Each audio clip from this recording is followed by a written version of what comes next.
breezy 90 minutes. I don't know. I was tired. Tired? It didn't grab me. I But didn't think it was you did bad. get into good afternoon. I don't think I got to that part, but I've been here long enough to know that that's what you guys are saying. Correct. I watched it. I was falling asleep. It was a Friday by the way, night. the I was movie is tired. Spirited, which I think... Good afternoon.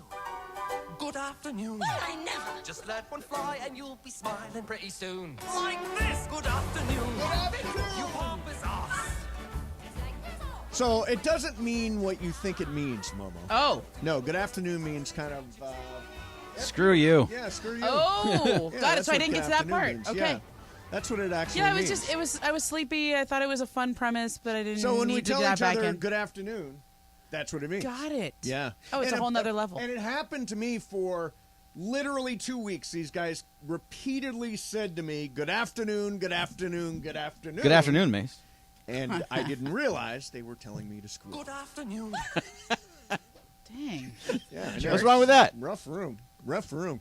Jerks. I mean, you tell us that all the time. Good afternoon? Yeah, but you But didn't in know real what life. it meant. But in, like, regular terms. Correct. You just tell us that. Oh, no, I'm straight Yeah. up. You're Before right. the cameras, you used to show us the finger. Oh, that's I never showed you the finger. Yeah, did I? you got cameras on you now. We got cameras, so We're on I just we're on say YouTube. this. Just be careful. Yeah, there you go. That means something to us here. If you're on YouTube, that means something to us here. So, my Happy life Monday. is... Hashtag blessed. There you go. Yeah, great. It's raining. People are driving around, hydroplaning all over the place out there today. People driving like idiots. Like the left lane, you might as well stay out of the left lane. That's just like driving through an enormous puddle. You get in the middle lane or don't get in the left lane. Yeah. This is my advice. Don't get in the left lane. Or just don't go anywhere right now. No. I mean, life moves on here. I don't know. Momo. It took me over an hour to get here today. It took me a long time also. I was like I saw the brake light. I always feel like I'm a professional when I'm out there in the Do rain. you? And I see the brake lights and I go, oh, it hasn't shown up on my Waze yet, but I think there's a stoppage up ahead. I'm gonna get off the And then freeway. you call KNX and say, hey, I think there's a stoppage on the 10. I have done that in No, the you past. haven't. I really have. Have you done the if you traffic go, alert person? I am known as Tipster Ramona. I really am. This is a real thing. About like 10, 15 years ago when I'd be driving back from Laker games or Clipper games or something late at night, I've called the KNX Tipster line. No way. You could find it. 100%. I'm not lying. Jorge, you It's used not to work at Tuesday, but KNX? I'm telling you the truth. I did for a while. And did Tipster Ramona. Yeah. Did you answer the tipster line? Yeah, and then I would have to transfer to the traffic person. Yeah. Oh, Hey, I wow. just passed through the 101 near Hollywood. There's a stalled car out of there. There's a mattress in the... Yeah, it's really dangerous. You left should tell lane. people to avoid this area or to There's just a really ladder watch on out the because the freeway. cops aren't there yet. I would call. You're don't- very the- conscientious. I'm very I would never conscientious. think to call the tip line for I have done anything. it multiple times. If somebody who works the archives at KNX can go back and find it, there our Tipster Ramona I'm sure they're has on made, it. and I feel like a sense of joy and glee when they read it on the air Yeah? on the next update. Hey, we have a call from Tipster Ramona on the 101. You know, this gives me an idea for It's an really fun. This It's gives like me an such idea a- for an such a idea. joy. This gives me an idea for an idea. Okay, so get Oh, this. no. Don't oh no me. Okay. Okay, so Accept the premise. Here's the bit. Accept the Okay. premise. Yeah, you screwed me up last week by not accepting the You're premise. still mad about I'm it. still pissed off. So, did you ever listen to love songs on the coast? Oh, yeah. Okay. Yeah. So, is it possible for somebody to get through what I'm sure is a difficult screening process to be able to do a dedication for Steve and John, but make it a really sweet, loving dedication and fool whoever is doing it right now? Is that possible? Oh. I'm sure it is. We did this. Oh God! Like, what channel does that? Love songs on the coast. Yeah. the coast. Do they do it? They're doing it right now? Oh no, they do it at nighttime. Oh. With Karen, what's her name? Karen. Karen. I didn't know that was Love, still a thing. Karen. Yeah, Lady she's on Love. Coast. She's at something night. like Yeah, that. yeah. She's on at night. Yeah. So the idea would be, can you call in, and can you say, yeah, my friend Steve and John are having problems right now, and could you play this song for them to help fix things? What about that? I bet you could do it, but probably not today because they might be on alert now that you've said something.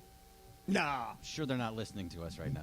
No. I don't know. You guys did this to me when but I was listening. You were going to like prank me. No, you got a bunch of tweets at you. Yeah, that people told us. tweeted at Oh, me and people told me. warned you, yeah. people warned me. And then I turned it on and was listening to you, and I heard you talking about when Mo comes on next time, we're going to like act like it goes down, so she has to solo.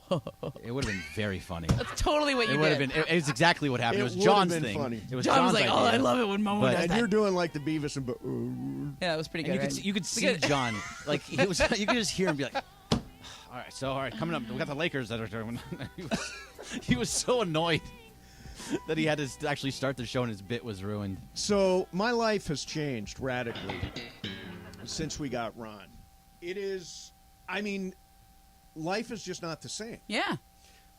Really, really sweet puppy dog. Unbelievably food aggressive. Have not eaten in bed since we got Ron. I'm having to eat This like is a good. grown-up. This is really good. Because in bed he's like, "Rrr." Oh, yeah. So, but at the table he's easier to deal with. So now I don't eat in bed anymore. I like it. It was like one of my trademark moves. I know. Was, let's take the steak to bed. Now it's gone. Permanently.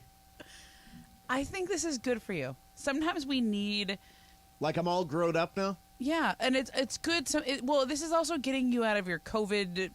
This was like a COVID development, right? No, God, I ate Like in a bed my quarantine- entire life. Oh, your whole life. Oh, yeah, my whole life I've eaten in bed. Oh, I didn't know. I thought this was like a pandemic Postmates No, thing. my whole adult life I've eaten in bed, pre-COVID, post-COVID, during Interesting. COVID, no matter what. So now I'm sitting at a table like a normal person. Are you happier? You know what? Honestly, yeah. Yeah? I actually am happier. How I so? think it's an improvement. I feel like we sit down at dinner and we have a chance to connect Yeah. face to face, me and Juan, and have a Do conversation. you always eat at and- the same time now? Yeah, we eat at the same time. It's time for dinner, as opposed to I'll eat in here now, then Yeah. you eat in here later, and all Yeah. that. Yeah. So Interesting. yeah, so I feel grown up. It's like brought you together. But don't come at me about giving up my bed eating, because my bed eating was a trademark, Bergman. I know you have lost it. That's kind of upsetting. It is. Now, It will is. you? Now that you've not eating in bed, will you also not take your laptop into the restroom? No, I'm still doing. Ron doesn't care if I do No, that. I mean, but like, if you can't do one, you should start growing as a person in other ways too. Yeah, start. I mean, this is your growing as a reboot, person. right? You're starting. This is my reboot. Yeah. You know what my reboot was this year, Momo? Is it different than last year? Yes, not How weight so? related. Oh, good. My goal is to do 300 yoga practices this year. I like that. Yeah, 300 in 365 days. It's good. And I'm at 10 right now. Good. So Okay. after a week, I'm at 10. I've got a couple two-a-days. Yeah. But Banking 'em? Still not off the It's okay. delivery. You know, the thing about eating and dieting, I find I have to, there's a moment when I get some sort of motivation. Right. Whether it's, oh my gosh, I finally step on the scale and there's a moment of reckoning. Whether it's my clothes don't fit, or it's the way I feel after something, or I see myself on a shoot and I'm like, oh, okay, it's time. Right. Like, it's something. This time for me, it was, I went with my niece when she was in town, and I went with her to an MMA gym, and she was working out, and I was like, let me go work out. Let's do that. So you went to an MMA Yeah. gym and you started working out? And What were you doing? And I felt really heavy. Like that feeling of like when you're going to work out and you feel heavy and you can't move as well as you want to. And were you striking? Yeah, The I bag? I have a boxing gym at home. You and do have a boxing gym at I'm home? good. What kind of estate do you live in? You have your own And boxing it's in the gym? garage. Oh, okay. It's My in the home garage. gym is in the garage, Yeah. okay? But, like, I just felt kind of heavy in the way you move. Yeah. And I was like, oh, okay, I don't like this feeling. Right. And as soon as I had that feeling, it clicked. What am I eating right now?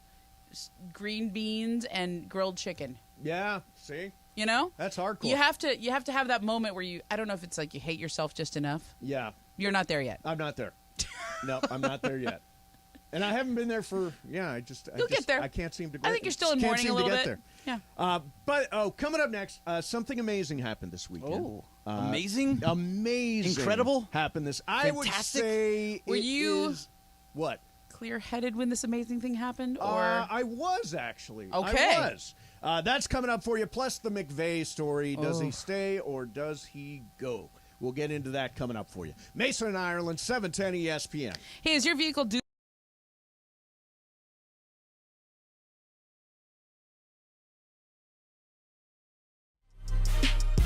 Hey, Laker fans, John Ireland here. Have you downloaded the new ESPNLA app? You got to get this thing. It's great. You can get Travis and Sliwa, Mason and Ireland, Sedano and Cap, and all of our Lakers talk with Slee right in the palm of your hand. You're just one tap away from everything Lakers. You could even win Lakers tickets. React to the Lakers on ESPNLA app. Download the new ESPNLA app in the App Store or on Google Play.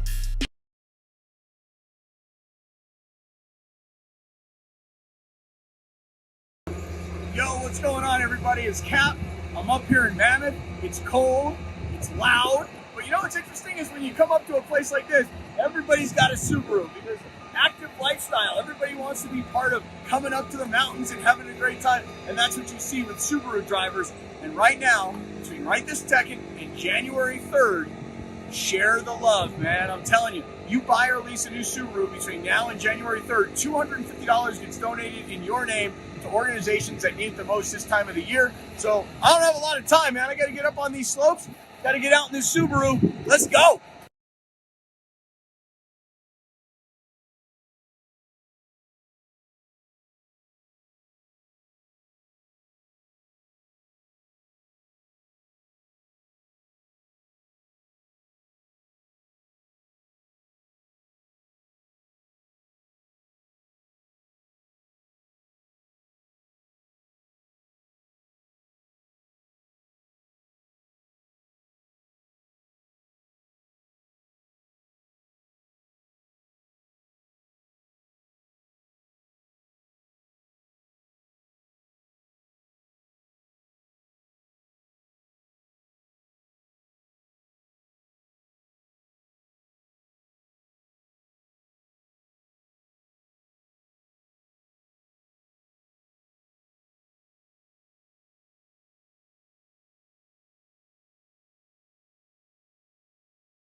Or should I go? Question in Sean McVay's head right now. We assume it's still in his head, that no decision has been made. There are varying reports. Get to those in a minute here. Boy, they say parlays are really tough to win on. Bergman, you always say parlays are sucker bets, and you can't win a parlay. Say that too. And well, no, we always say that John, the parlay king, can't win a parlay because he's never won one, I don't think. Parlay. He's really never won one? I don't think he's ever won one. I don't, and maybe meanwhile, one? I get an extra $100K on Friday, and ding, hit my first parlay. Really? You did. Three-team parlay. That's what I'm talking about. What was your parlay? The parlay was Giants plus 14 against the Eagles. Okay. Rams plus 6.5 versus Seattle, and Kansas City minus 9.5 over the Raiders. Wow, those are big numbers. Those are big numbers, yeah, and took the points in a couple of spots. So I hit my first parlay. What's that put me at, Bergman? 133. That's what I'm talking about. There you go. Yeah. Coming for you, Jorge. How much does Jorge have? $295. $295. I have 120, and John has 102. After my 4-team parlay this week, I will make up even more ground. You're going to lose so much. Get me money. Anita Marks, line 2. She'll be here Thursday. Don't worry. Call her ASAP. Exactly. So Momo, Sean McVay has got an interesting decision to make about whether or not he returns as head coach of the Los Angeles Rams. And I pulled some varying sorts of reactions to this. Jordan Rodriguez, who covers the Rams for does a great job. The Athletic and does a terrific job, says there are those within the Ram organization who believe he will take the break we've all known was coming at some point. He's a both ends candle burner who struggled to integrate rest and task delegation into his duties as head coach. Other people within the organization believe he will stay. One league source said this 2 weeks will be pivotal to the Rams' next steps as an entire entity. Now, we've talked about this. The television jobs, like, for example, the Amazon job that reportedly McVay was in it for last year, has now been taken by Kirk Herbstreit. So they seem to have a solid Thursday night football combination at prime with Al Michaels and Kirk Herbstreit. The one, as you mentioned, Joe Buck and Troy Aikman, that's set. the one job that is conceivably open is the analyst job at Fox, where Greg Olson is analyst to Kevin Burkhardt. Now, they've also got a long-term commitment to Brady, who's going to somehow fit into that Fox mode if Brady does come back. If he retires. I'm sorry, if he retires. So, look, I guess you can have a job that eats you up. Like, would you ever say your job? It used to. It used to, right? Yep. Used to be sources, and I'm going to release this tweet, and am I locked on this? And is this a solid source and all that stuff? I mean, that's a tough job. Yeah. Did you consciously give that up, or did you think, no, I'm going to have a family now, I don't want that kind of pressure cooker kind of existence? I just did it differently. Yeah. I just pivoted, right? So I do more TV and radio and less living breaking news, right? I mean, like, you still stay very close to the news. Sure.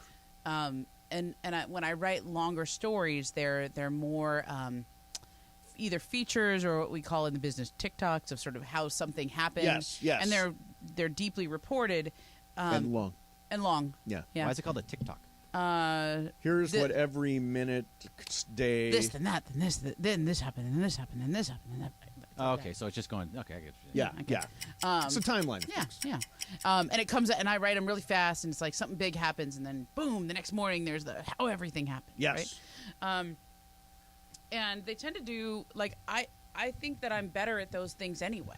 Right. I think breaking news is a game that not a game, but it's like being on the floor of the stock exchange, right? Right. Like there would be times where you're like very well positioned on a story, and your phone rings and you're like out and you have to pull over your car to text it out or tweet it out or whatever it is and send it in. And in the time it takes you to pull over, the story's gone. Right. Like it's just, and it doesn't lend itself. Like I've always felt that I was better at the other things. Like I can do news and I stay close to the news because you can never take that for granted. Sure. But the Twitter has changed the way that you have to do the breaking news job. It has to be as Adrian Wojnarowski, my colleague, says, it has to be like your sole focus. It's 24/7, 365. That's all you're doing. Yes. It's hard to do that and also pop on the radio with you. Yeah. And pop on a TV show or do Around the Horn. Or there's times when you're doing all these other things and or writing a longer story and that you want to dive into. And they're different skill sets, but one is more conducive to having a life and sleeping and playing with kids or having children. Right. And one is not. Yeah. So McVay's got to understand that. Yeah, I went through this a little bit when I was sort of angling for the Good Day LA job. I was doing weekend sports. I was running movie theaters. I was doing the show every day. And I was doing all those things. And it was a pressure cooker. And I'm glad to get off that ride. So you understand how a job can eat you alive. And again, Jordan Rodriguez says, both ends candle burner. Both ends candle burner. But you can do the job differently and still be really good at it. But some people can't do the job differently. See, like Bruce Arians is a good example. Yeah. He did the job like the both ends guy, and then he changed. Like he got sick and he had to change, and he eventually later on in his career, that's why Brady and him had such a good rapport. Yeah. Down in Tampa Bay. I mean, they was more of a player's coach. You let go a little bit. I mean, I find that at anything in my life, like when I try to control everything, it makes me crazy. I wake up and I'm clenching my jaw in the morning and I'm stressed out about it, and then I'm like, wait, have I been breathing? Right. When's the last time I breathed normally? Yeah, right? yeah. And there's that release and that relaxation when you just let go just a little bit. And people like Sean who want to control everything down to the minute and down to the wire think that they won't be successful if they let go even just a little bit. Right. And it doesn't mean you're not trying harder. It means you're trusting. So you kind of have to others. learn to do the job a different way. Yeah. Bergman, does this job ever eat you alive? Is this job ever like, I work with you, I can't do Every it anymore? single day, I go home and go, that was it. That was the last day. That was the last day. I'm not doing It's it all anymore. over. I can't work with Steve any longer. Yes. Every day. Yeah. But no, I mean, there's you. I mean, I don't take But very you many do days a off. little burning the candle at both ends because you're in management. You're like chief lieutenant to boss Amanda. Yeah. Chief lieutenant. I think is that better than assistant program director? I think I like chief that. lieutenant. Chief lieutenant. Okay, I mean, I could take that. Exactly. But yeah, I mean, he's more like my Well, don't be careful. I won't say it. Yeah. But either way, yeah. I mean, you'll be a lackey. I don't take a lot of days got you. off. I don't take a lot of days off. So You don't. when I get burnt out, I get burnt out. And I need to take time. Right. So like at the end of the year, I took a whole week off because I just needed to. Yeah. No, that's readjust. good. That's smart. Yeah, I mean, yeah. look, the Warriors are one of the teams in the league that I've spent a lot of time with over the last, 5-10 years, right? Right. And one of the things that I thought was really good and how they have been able to sustain a level of success is that Steve Kerr basically empowers the guys to say, hey, get what you need. Today we're going to have an off day. Right. And if you feel like you need to come in, then come in and get what you need. Right. Come in and get some treatment, get some shots up, whatever. But if you feel good, and you'd be better off just going for a walk in the woods today, go out to Santa Cruz, go for a boat ride, then go do that. And there's a level of trusting other people to do their jobs and trusting the people you work with that I actually think can be really good for you in the long run. And for somebody like Sean McVay, that is an evolution you have to make in your career. Now, some of that is just work style, personality, and some of it is the team's not as good. And does he want to be around a team as it goes through a reboot, rebuild? Especially if we don't know what's the latest on Stafford? I mean, Stafford says he said on his wife's podcast, I'll be back. Okay. I'm coming back. What did she say? I'm not done. She just said, I just think people needed to hear that. Okay. Does that change if McVay doesn't come back? So, okay, what about this? And what if Aaron Donald? What if McVay believes that Matthew Stafford is never going to be last year's Matthew Stafford again and is saying, I think now's the time to get out. And also possibly losing Aaron Donald? I think Aaron Donald I'm less concerned about really? than I am. Yeah. He seemed like he wanted to go last year. Yeah, I know, but they paid him. I never thought he was really $1 gonna bajillion retire. dollars. I never thought he was going to retire either. Now Stafford, I could see. Yeah. You started hearing things like spinal cord trauma Yeah, or whatever, and you're like, contusion. no, I totally get that part of it. Spinal cord contusion. Then you may say, and Matthew Stafford has made a lot more money in his career than Aaron Donald has. You could see Stafford walking away before Aaron Donald. So now, if you take it from Aaron Donald's side, what if he then looks and says, "Oh, Stafford just left," and then McVay just left. Should I stay? And then you could possibly lose that, and really you got Jalen Ramsey. Yeah, I mean, if you've got to go find a franchise quarterback again, it's not an easy thing. Correct. Unless you're Seattle, who found Geno Smith, who broke every passing record in Seattle's history. Yeah, but still, it's interesting too, because if all these three leave, and then in Super Crosstalk you were talking about how this was the more lucrative, this was the better looking job. Is it? You don't have a lot of draft capital. You don't have Aaron Donald. You don't have Stafford. You don't have McVay. You've already got these guys gone. Well, First no, of all, I'm saying if. As of this moment, Stafford is coming back. Aaron Donald has a gigantic contract. Cooper Kupp is locked up for multiple years. Sure. Except the premise. And by the way, the Rams are not in. I don't believe they're in a rebuild mode. I don't believe they are rebuilding. I think they'll just trade some more picks. When your five starting linemen go to 5 starting offensive linemen go to injured reserve, it's a very rare situation. When you play the year with 15 different offensive line combinations, and I'm not saying I really believe injuries doomed this team more than anything else. Injuries doomed this team. They were still playing hard all the way to the end. I mean, Jalen Ramsey with the 2 picks. Jalen Ramsey, man. The other guy. By the way, Seattle totally got kissed by the refs in that game. I know. There were multiple situations. Like the targeting call at the end? What are we talking about? The targeting call was a joke. The guy putting his hand into Ramsey's face, that's a foul. The running into the kicker was BS. I just felt like the officials were cooked for Seattle yesterday. Not that the game necessarily means anything to anybody except Detroit. It really mattered to the Lions. It mattered to the Lions, yeah. Lions would have made the playoffs. Yep. Well, it mattered to Seattle, too. If they lost, they weren't going in. Yeah. Correct. But I think, did you watch that game? Yeah. I was actually on Red Zone watching. Yeah, I thought Seattle had the refs in that game. I thought it was a weird game. You had 2 teams that were at home with a playoff spot on the line. Yes. And both of them should have lost. Yeah. Green Bay lost, and so Seattle should have lost too. Right. I mean, they had an in-division, they had an inter. I don't know. They had a division opponent on the at home who they should have beat easily, with nothing to play for. Yeah. Right? And to me, the fact that Seattle game was even close. Oh yeah, they were right in it. Sure. All you got to I know do is win a overtime. game at home to go to the playoffs, and they needed a couple of questionable calls at the end there to do it. Yeah. That wasn't good. But they're in.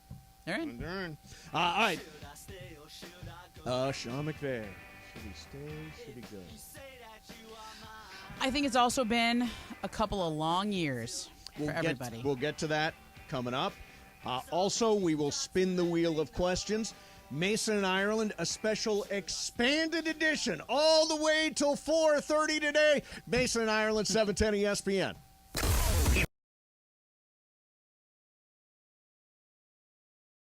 What is your 2023 New Year's resolution? Well, I could lie and say that I want to do something like get more organized or get in shape, the classics. So I'll take a more reasonable approach to be maybe this much more patient. It's the same as last year. I want to cut my weight from 205 to 190. That is the dream. I think I want to be kinder, right? I feel like sports gets me so amped up. To be able to wrangle the guys, I need to lose weight, man. Whose year will it be in 2023? This is a very simple question. Year of the Dodgers. The year of the Trojans. That's right. The best quarterback in all of college football. The Heisman Trophy winner. The reigning Heisman Trophy winner, Caleb Williams. I think USC, national champions. It is Shohei Ohtani's year. Either he gets traded or he signs a $500 million contract somewhere, hopefully with the Dodgers. My year.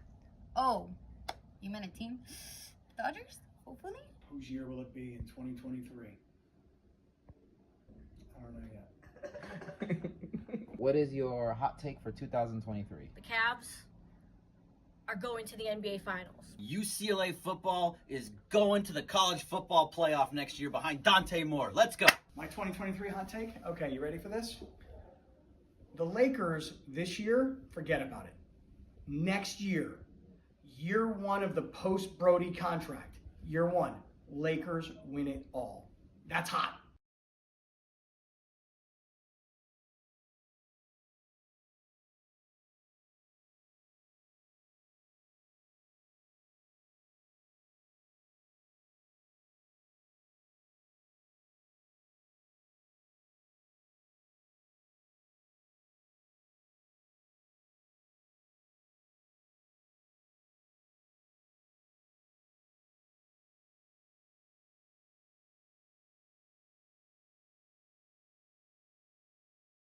Questions time, and that's interesting. Okay. Really? Here we go.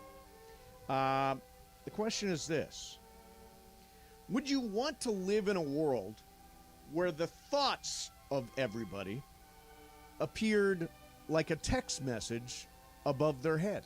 Nope. Would you want to live in a world where the thoughts of every person appeared as a text message above their head? Like closed captioning? Yeah. Yeah. This is what this person's thinking. Yeah, no way. You don't see. I think Bergman, people have bad thoughts all the time. I mean, that they filter. And it's good that they filter them. Bergman, what about you? She's absolutely right. Yeah, I don't know. need. We've done this like 8 times, but yeah, it's. Hey! Accept the premise. Accept the premise. Right, but no, there's absolutely not. I would never want to know. Like right now, I would know what Amanda is thinking about me That's as what she's I sitting would next like to me, to know. and I would don't like to want to know. know that. Yeah, I think what we got. I would like to know what she's thinking. Yeah, Really? It's not good. Yeah, actually, you would just say it. Yeah, That's true. Yeah, she would Boss just Miranda tell you would straight just up. say it. Exactly. I would. But like Momo, I don't know if you'd say it. What I'm thinking right now? Yeah. What are you thinking right now?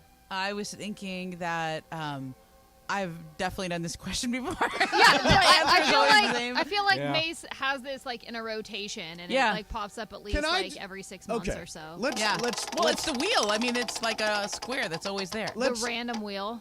Let's bag on Mace. I would like someone else to come up with a question because we have done this for now 2 years, 3 years, Then maybe try a new bit. If you've run out of questions, try a new bit. Wow. That's what I was Awesome, thinking. Amanda. You want me to see if I That's can what, come hey, up? you wanted to know what I was thinking. Yeah. Okay, I got a new question. Ready? New question new or question. new bit? New question right Okay, now. new Ready? question. All right. Yep. As I Spin the was wheel. driving in, spin the wheel. Okay. You never know what's going to come up. As I was driving in, With you, we do. I saw some very. It's true. As I was driving in, I saw some very sad-looking purple-clad TCU fans. I know, they're so sad. And they had like shorts on and stuff, and it's pouring and rain. And the Georgia fans. Yeah, they have no umbrellas, and they're walking outside like, what the heck? We came out to L.A. and it's raining all weekend. So they obviously are very disappointed. They are. What is your worst vacation disappointment story? That's a good question, right? Worst vacation... Yeah. Like something you were super excited about and just got totally ruined or marred by something. It's a good question. Yep. You fell down some stairs. In that is true. Yeah. That was a good one. In Cartagena, yeah, Colombia, I was there for vacation, and I was trying to be very courteous to a lady who was carrying a big fancy drink up the stairs. So I kind of gave her some extra room and just fell the hell off the steps.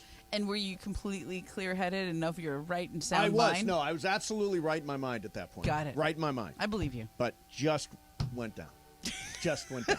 I've seen you go down before, so it's a thing. Long-established track so record. Is that your worst?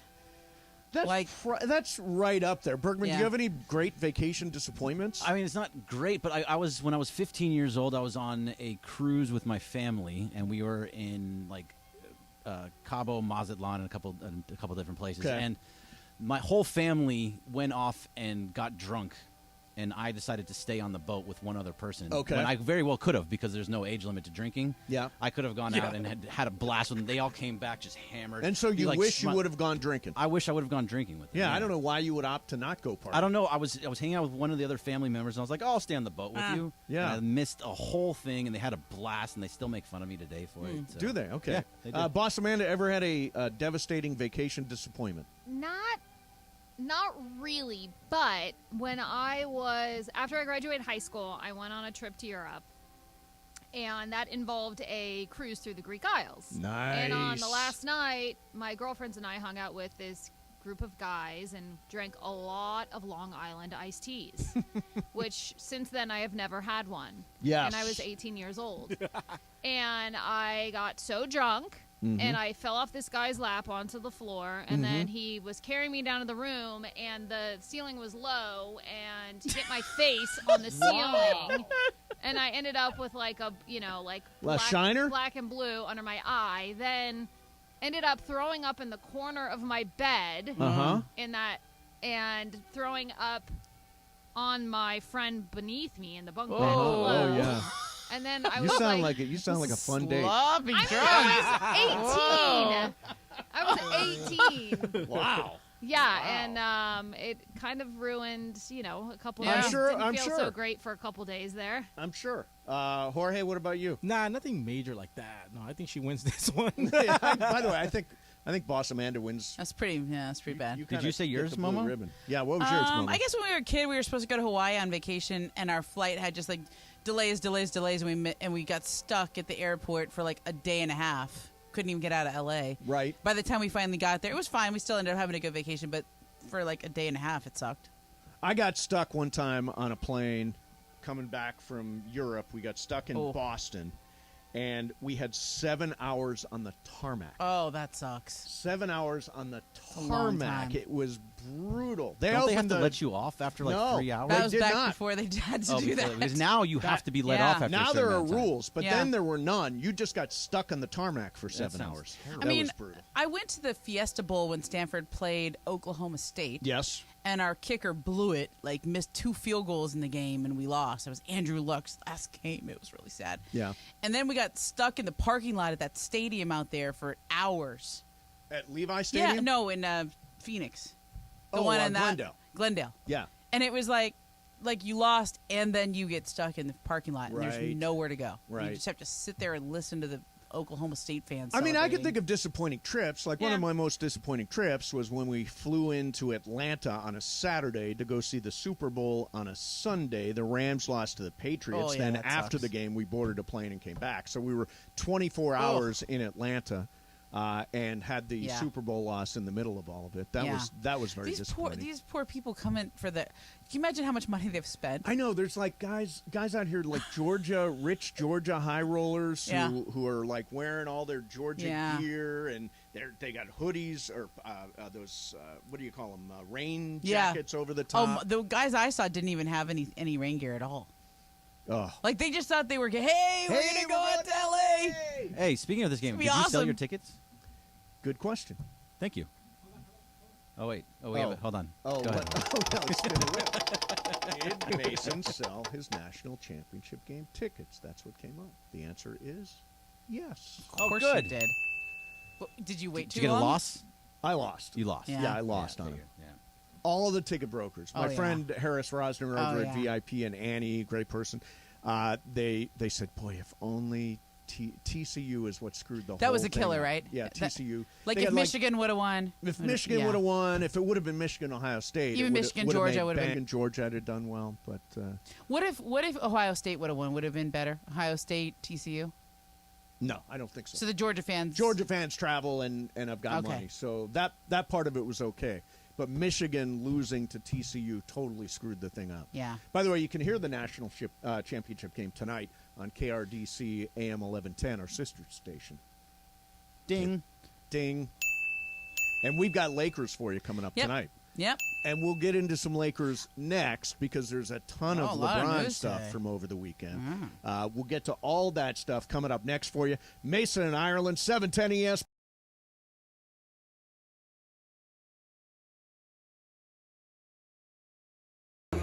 Yo, what's going on, everybody? It's Cap. I'm up here in Mammoth. It's cold.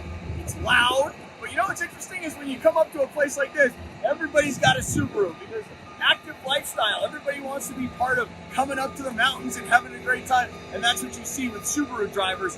And right now, between right this second and January 3rd, share the love, man. I'm telling you, you buy or lease a new Subaru between now and January 3rd, $250 gets donated in your name to organizations that need it the most this time of the year. So I don't have a lot of time, man. I got to get up on these slopes.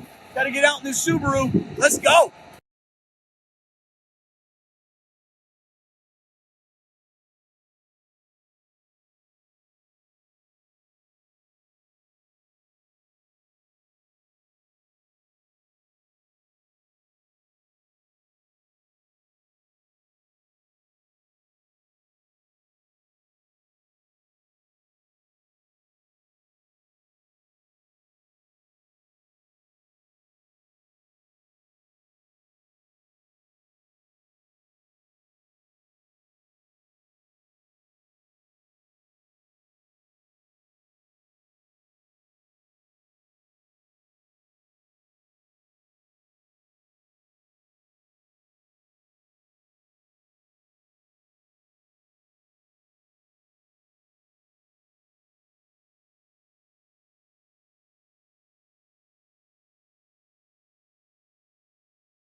We need you.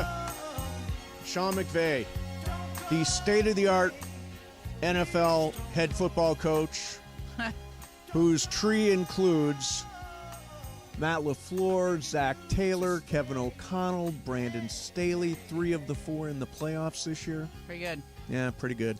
So I noticed this nugget over the weekend. And McVay, by the way, is mulling, apparently, whether or not to come back, according to multiple sources. That if McVay would have gone to Amazon last year, then Kevin O'Connell, who went to Minnesota, would have been our head coach this year. Oh. He's a good one. Led Minnesota to a really good season. So let's play a little game. You guys can all play. Thanks. I've got the weekend's NFL playoff matchups. And we're going to do this Ireland style. All right. Ooh. It's called Guess the Spread. Okay. Guess the spread. Okay. Ireland style meaning we can Google it. No. Jorge from the top deck. Savage. Wow. Going after Ireland. We'll have to remind him of that tomorrow. absolutely. Wow. All right. First game up is the Saturday game, Seattle at San Francisco. Momo, what's your guess for a spread? San Francisco minus 6.5. 6.5. That was exactly what I was going to, but I'm going to go San Francisco minus 8.5. Okay. Jorge? Minus 9. Jorge wins that one. Wow. It is minus 10. San Francisco minus 10. Big number Over for Seattle. Brock Purdy. What? We're going to go easy on that song this year. Probably not. After go Gino, that's the only of all the teams in the playoffs. That's the only one I care about not getting to the Super Bowl, which is why it'll be played a lot. Yeah. All right. All right. Number 2, Chargers at Jacksonville. Chargers at Jacksonville. Momo. Chargers minus 3.5. Minus 3.5. Bergman. I think it'll be closer to that. I had Chargers minus 1.5. Jorge. 5.5. Mine's Bergman takes that one. Even. Yeah. Wow. Chargers at Jacksonville. Okay. Even. Jacksonville's looked good. Yeah, they have looked good. And they're at Trevor home. Lawrence is starting to throw it around a little bit. Yeah, no, he's been all right. All right, now this is an interesting one because I don't think there's any announcement on Tua one way or the other at this point. Buffalo at home versus Miami. Momo. Buffalo minus 10. Minus 10. Yeah, we're on the same page with a lot of this. Minus 11.5. I think they're going to Jorge. minus 12. Yeah, minus 10.5. Minus 10.5. So Momo takes that one. Yeah. And I, by the way, go ahead and I think Buffalo's going to the Super Bowl. I do too. I think, and what a moment yesterday when Nyheim Hines ran that kickoff back, first play since the Hamlin tragedy. I guess, is it a tragedy now? He's okay now. Yeah, he's okay now. He's been transported to Buffalo where he's going to continue his recovery. So that's great. But I think Buffalo is going to play inspired. Give me Buffalo for the Super Bowl. Me too. All right, Giants at Minnesota. This is the 4:30 game on Sunday. Okay. At Minnesota, what do you think, Momo? At Minnesota, I will say Minnesota 4.5. Bergman? Minnesota gives up a ton of points. I'm going to say Minnesota, but not by a lot. Let's go minus 1. Jorge?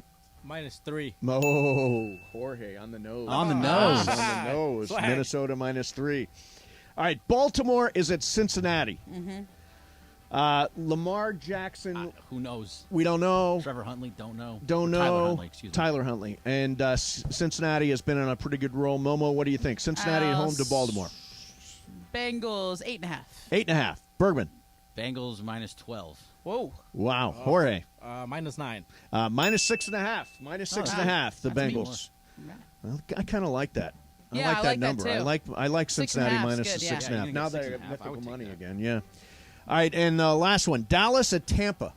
This is the Monday night game on Very ESPN. interesting Dallas game. at Tampa.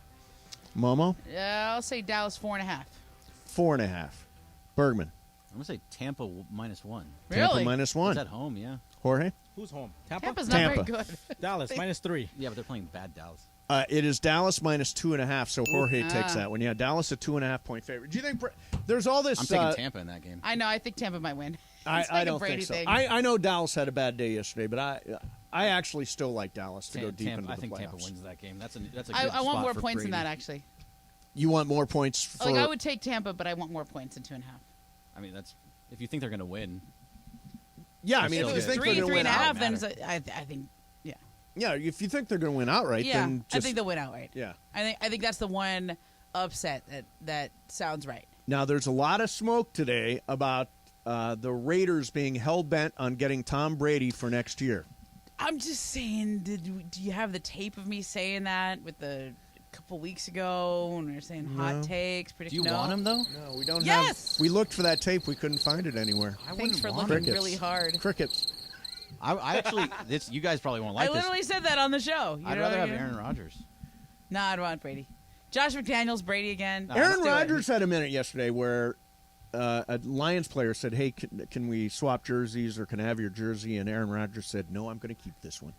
Yeah, because no, I got to keep this one. That's his last time he ever plays for the Packers. I think Maybe it's the last time he ever plays. It could be, but I think he'd be great fit for 1 year in Las Vegas. I'd love that, actually. At what number? Like, are mean, they trading for him and you're going to pay him $50 million? You're not bringing Carr back, so no. I mean, if you give him, Derek a good Carr amount of to money, me has New England written all over him. Derek Carr fits. I think Derek Carr to the Jets makes sense. Jets, Patriots, every other team that's looking for a quarterback is going to want Derek Carr. Man, dude can't throw anymore. Yes, he he's can. overthrowing guys over. He's throwing them short. Boy, you guys went south on Derek Carr really fast. No, Derek Carr's still a good quarterback. It's just he and McDaniels are not good. They need to have somebody who believes in him, who trades for him. They don't. Yeah, he didn't work, but he also on the field. You knew when they got into the red zone that he was either going to throw a pick or he was not going to be able to find the right receiver, and it happened over and over and over. Because this system is too complicated.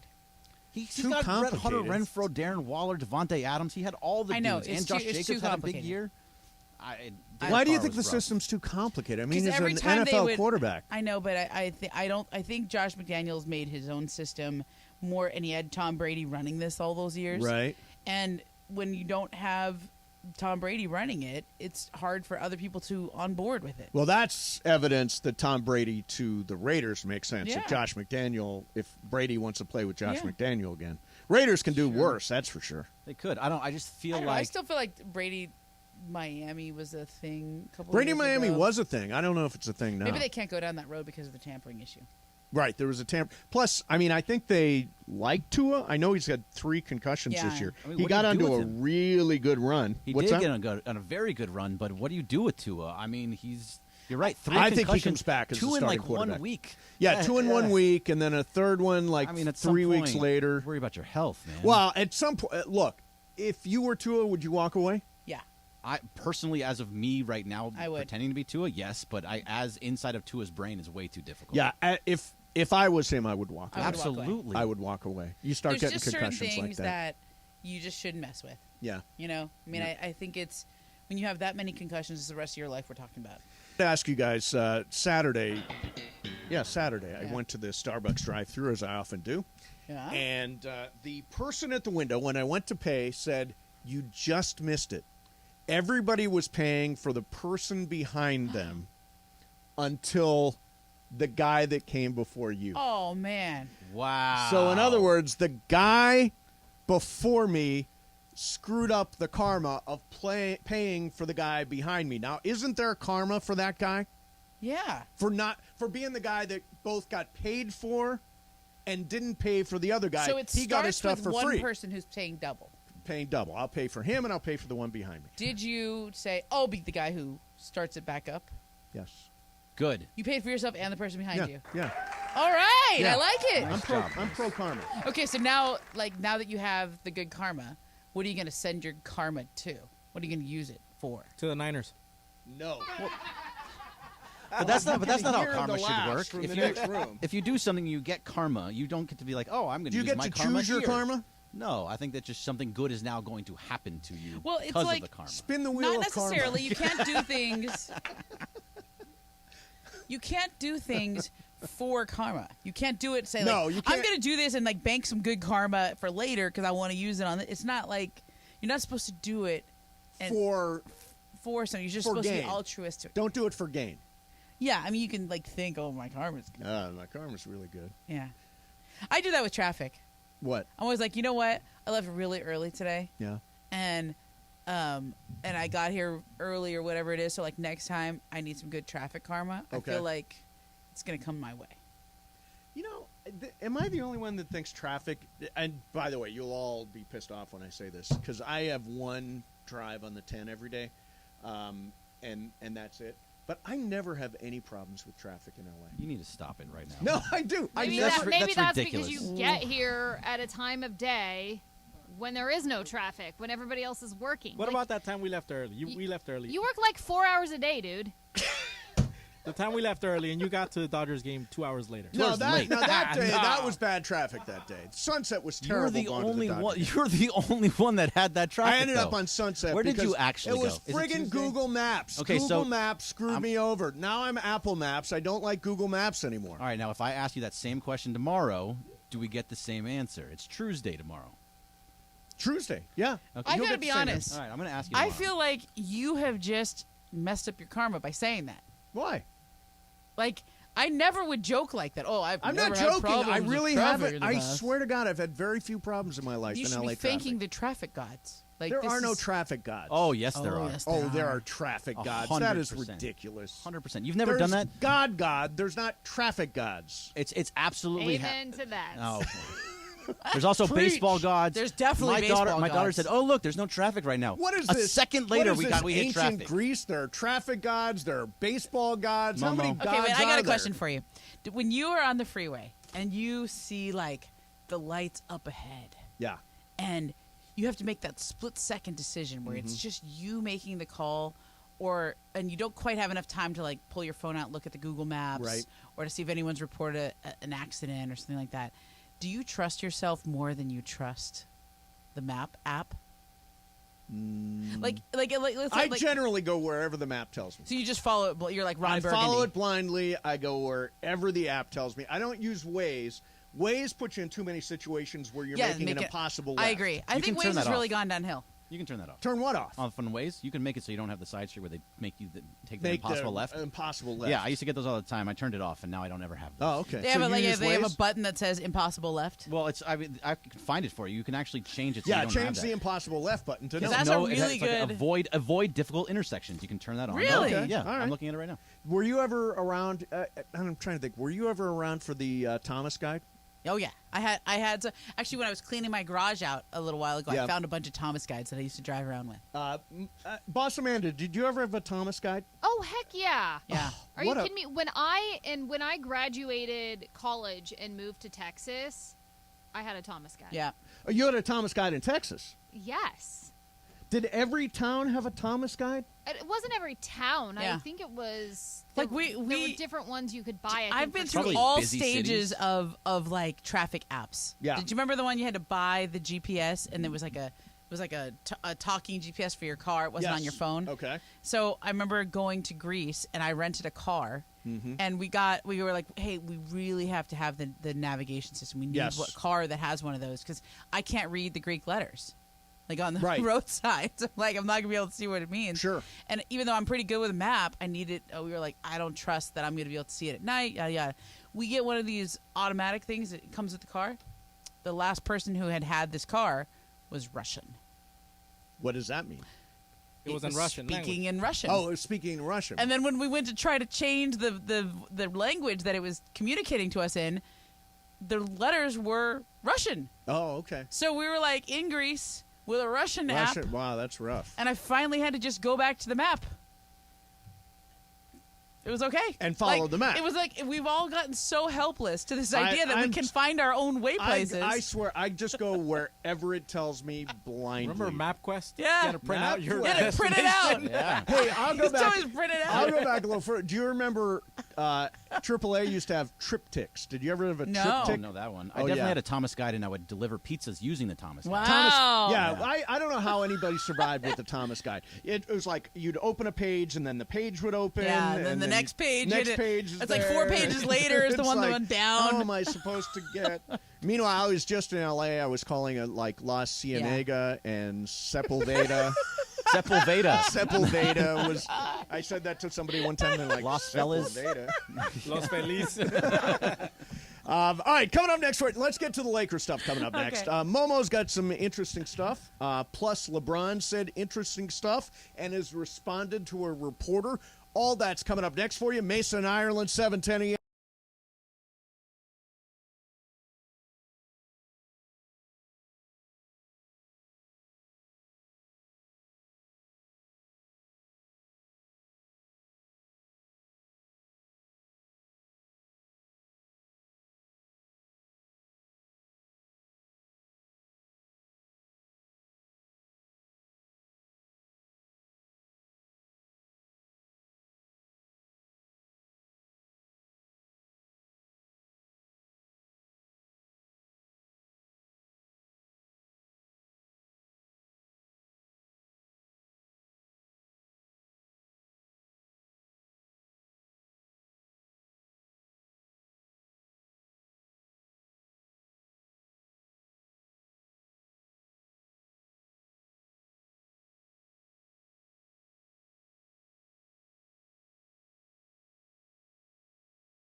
untold story. Rather go out in a blaze of glory. All right, good luck if you're driving out in the rain today. It does suck, but we need it. Yeah. Not all at once. Y'all feels have like to, you always every have day to it's say, but raining. we need it. Feeding the plants. I think Well, there's a drought and all that. it's So better if this it's is- we spread out a need it. little bit. Like, this is a lot. It's supposed to rain all week long. I know. There's going to be like a little dry patch I feel on bad for the Wednesday. national championship game people because they did all come I to know. town. We're watching it up on the It's TV. looking really sad. And you see the outside, and it's like there's barely any people walking around. Right, and there's water on And there's the water on the lens of camera. Welcome to California, guys, They where it's bargained for always this. sunny, except today. So I want to. Oh, Bergman, have we worked out an opportunity? So one of my New Year's resolutions was to hang out with listeners more. Hang out with listeners more. So have we worked out the going to a Kings game? We are going to go to next Thursday, the 16th. And do But we know- I don't know how many we have yet. Okay, so it's working on the fly next Yeah. Thursday. Texting Me Tommy and right somebody. now. Jorge, Shouts are you out. in for that? No, it's Brenda's birthday, so I'm gonna have to be Brenda's out. birthday. Yeah. What do you do for Brenda's birthday? We're not sure yet. We're deciding. Night out? You gonna cook? We don't know yet. Are you a gift guy for birthdays? Well, man, it just piles up. Christmas, anniversary. You're right. Yeah. You're right. So it's just, Exactly. we'll see. Yeah. So, Momo? Yeah. Dave McMenamin says, and maybe you can add some color to Yeah, this, yeah. that Anthony Davis is beginning to ramp up. Let me see if I get this exactly right. Lakers Anthony Davis ramping up rehab, eyeing return. Sources tell ESPN that the Lakers are hope it will be a couple of weeks before he is penciled into game action. What do you know about what's going on with Anthony Davis? So he had a scary injury. Like, this foot injury is the kind of injury that, Embiid has had, Yao Ming has had. Like, it's for big guys and a foot injury. Bone spur fracture is what it says. Yeah, and it's the issue is what bone it is. There are certain bones that are scarier than others. I think Okay. his is the scary one. They haven't said that publicly, and I don't want to say that or report that because I don't have that 100%. But Okay. that's what my understanding is. It's a scary one. Right. And so he feels good, Mhm. right? Like, he feels good. Like, let's do something. And the advice he's gotten is to rest. Yep. Just, okay, scary injury. Don't do anything. Let it rest. Let it heal. Yeah. So he feels good. And this week, the soonest this could happen would be Wednesday because they play tonight in Denver. Come home tomorrow will be an off day, and then Wednesday will be a practice. They don't play the Mavericks till Thursday. Okay. So the idea is he's going to test it. Now, I still think he's going to be weeks away from playing again because Okay. he's done basically nothing since he's been out. 'Cause Right. They told him to rest it. So it's going to take time to ramp up. Yeah, you got to ramp up, and it's going to be a very slow ramp up. And we'll see how he does after each test. He's got to have to clear all these different hurdles. But, that's a good sign that he's going to try. Yeah. That he's going to try to do it. And it's, I don't know, especially for teams won 5 in a row. We'll see what happens tonight in Denver with no LeBron. But no LeBron, yeah. By the way, if you're just tuning in, no LeBron tonight in Denver. Yeah. Game time 6 o'clock here on 7. Yeah, they're calling it right ankle soreness. Okay. That's what they're calling it. But as far as I know, The nothing. Met calls it bone spur fracture. Oh no, you're talking about Anthony Davis. Oh, Anthony. LeBron who are you is talking about with LeBron is the right ankle soreness. I think he's Okay. had that listed as his issue for weeks now. Yeah. Whenever he doesn't play, it's right ankle sore. But the other week it was cold symptoms. Yada yada. It's day off. He's not playing on the end of the road trip. Which always now when we talk about LeBron affects when he might break Kareem's record. Yes. Every time he's close enough to where you can look at the dates. So do you have it penciled in? So now, based on his current scoring average, like how much he's averaged, I think it's like 28 points a game, right? Yeah, Is he about 28, Greg? He is projected to pass Kareem February 9th against the Milwaukee Bucks, and that's a home game. Unless he has like some crazy performances along the way, which I think the closer he gets to that, you could see that. And there's one game that I think makes a lot of sense if he were to really push it. Yep. There's a game against Boston. There's a game against Brooklyn. And then there is January 31st in Madison Square Garden. Okay, so Now, this would take a lot of big games between now and then. Big games. Like, he's got to get a 40 or 50-pointer in there. At this moment, you're targeting February the 9th against Milwaukee based here. on his current projections. But there are some earlier stops. You're saying the 31st at New York, Madison Square Garden. That looks like a good one. The 28th would be at Boston. Yeah, that's a little early, I think, now. I think that's a little early. So Madison Square Garden would be a showpiece. Showplace. Yeah. Just go with it. Yeah. Against Milwaukee at home would be great. Yeah, and then I think after that is in Portland on the 13th. At Golden State. At Golden State's a good one, too. On the 11th, and then at Portland. Yeah, both good games. Yeah. So as long as he stays healthy, I mean, he's obviously taken a few games here and there to rest. He didn't play the other night here in LA against who was it? Against the Heat. He didn't play against the Heat. Yeah, he didn't play against the Heat, right? Yeah. He didn't play against the Heat. He's not going to play against Denver tonight. So, he's taking some time here and there to rest. So let me ask you about the quote from the weekend. Y'all know what the F should be happening. LeBron James. This is to The Athletic. To The Athletic. To Sam Amick at The Athletic. Yeah. They were walking to the bus up in Sacramento after that. Really good win, I thought. Really good win against Sacramento, yeah. So Amick goes on to say LeBron James wants the Los Angeles Lakers to make a trade now. The four-time MVP spelled out his frustration in only a few select words in a conversation with Sam Amick. The words were, y'all know what the F should be happening. Now, they are, God, I go back and forth on this because the team you got to read the rest of this story. What happened next?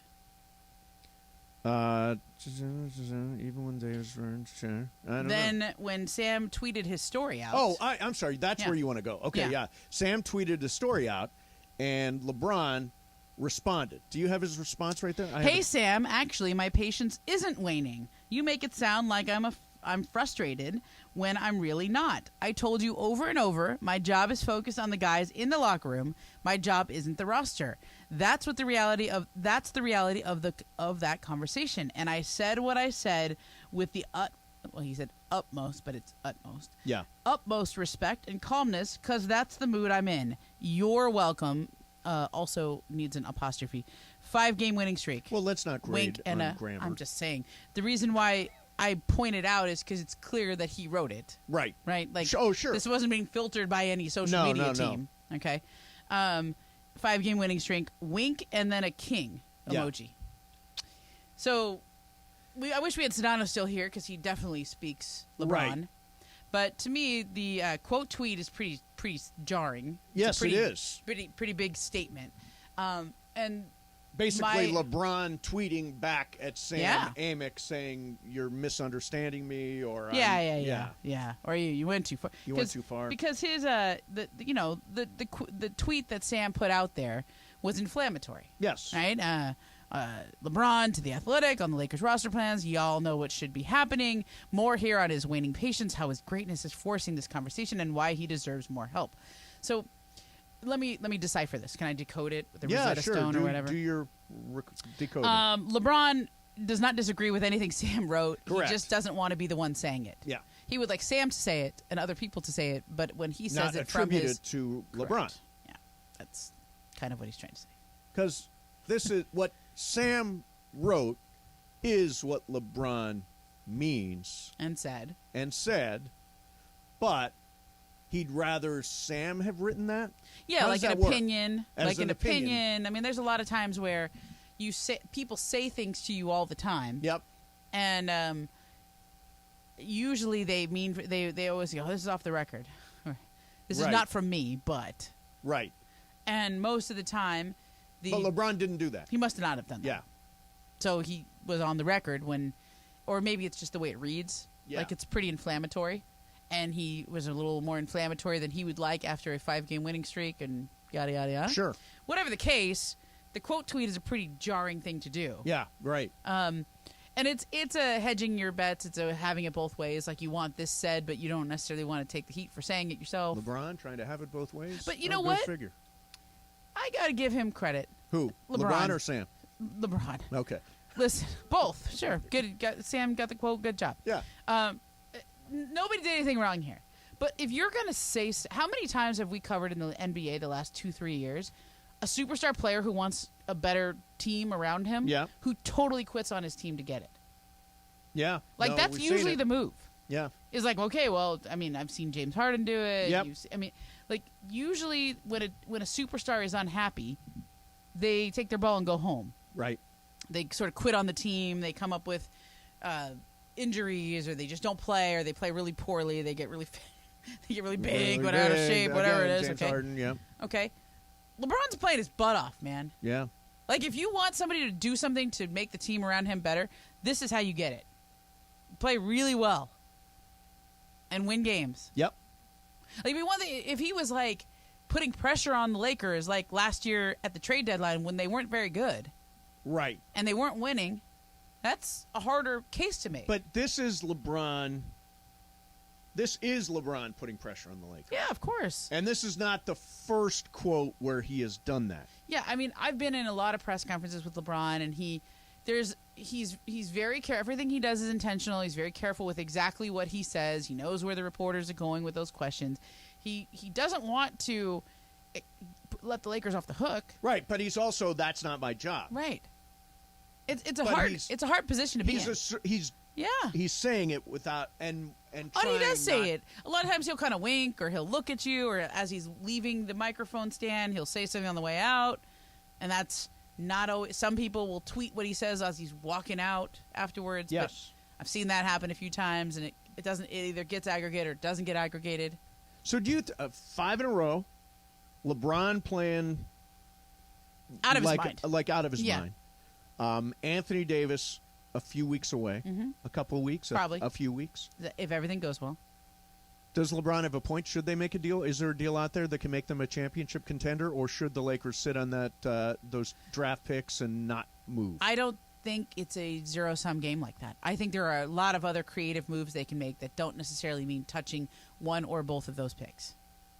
If they're willing to take on salary for next year, right, they may not have to move those picks. Well, supposedly, I'm trying to think if Bojan Bogdanović has a contract or not. Yeah, he does. Next He year. just signed an extension in Detroit. Okay, so apparently at least according to Mark Stein on his Substack and all that stuff, I got to get one of them Substacks. Substacks? Yeah. You think people subscribe? I don't pay know. $6 Do you a month? subscribe to Substacks? Yes, some people. Like whose? I think I did Molly Knights. I do Steins. I do.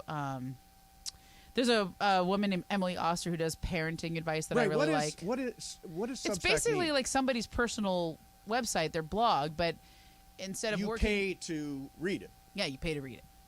But why read it if there's so much free stuff? Because their stuff has to be good and distinguished enough that you would pay for it. Yeah, I don't think I can start a Substack. It's look too much work. Look at Boss Man. She's like, I don't know anybody who would pay to read what you would write. Wait a minute. You're saying that Although to we could me. call it the mind of Mace.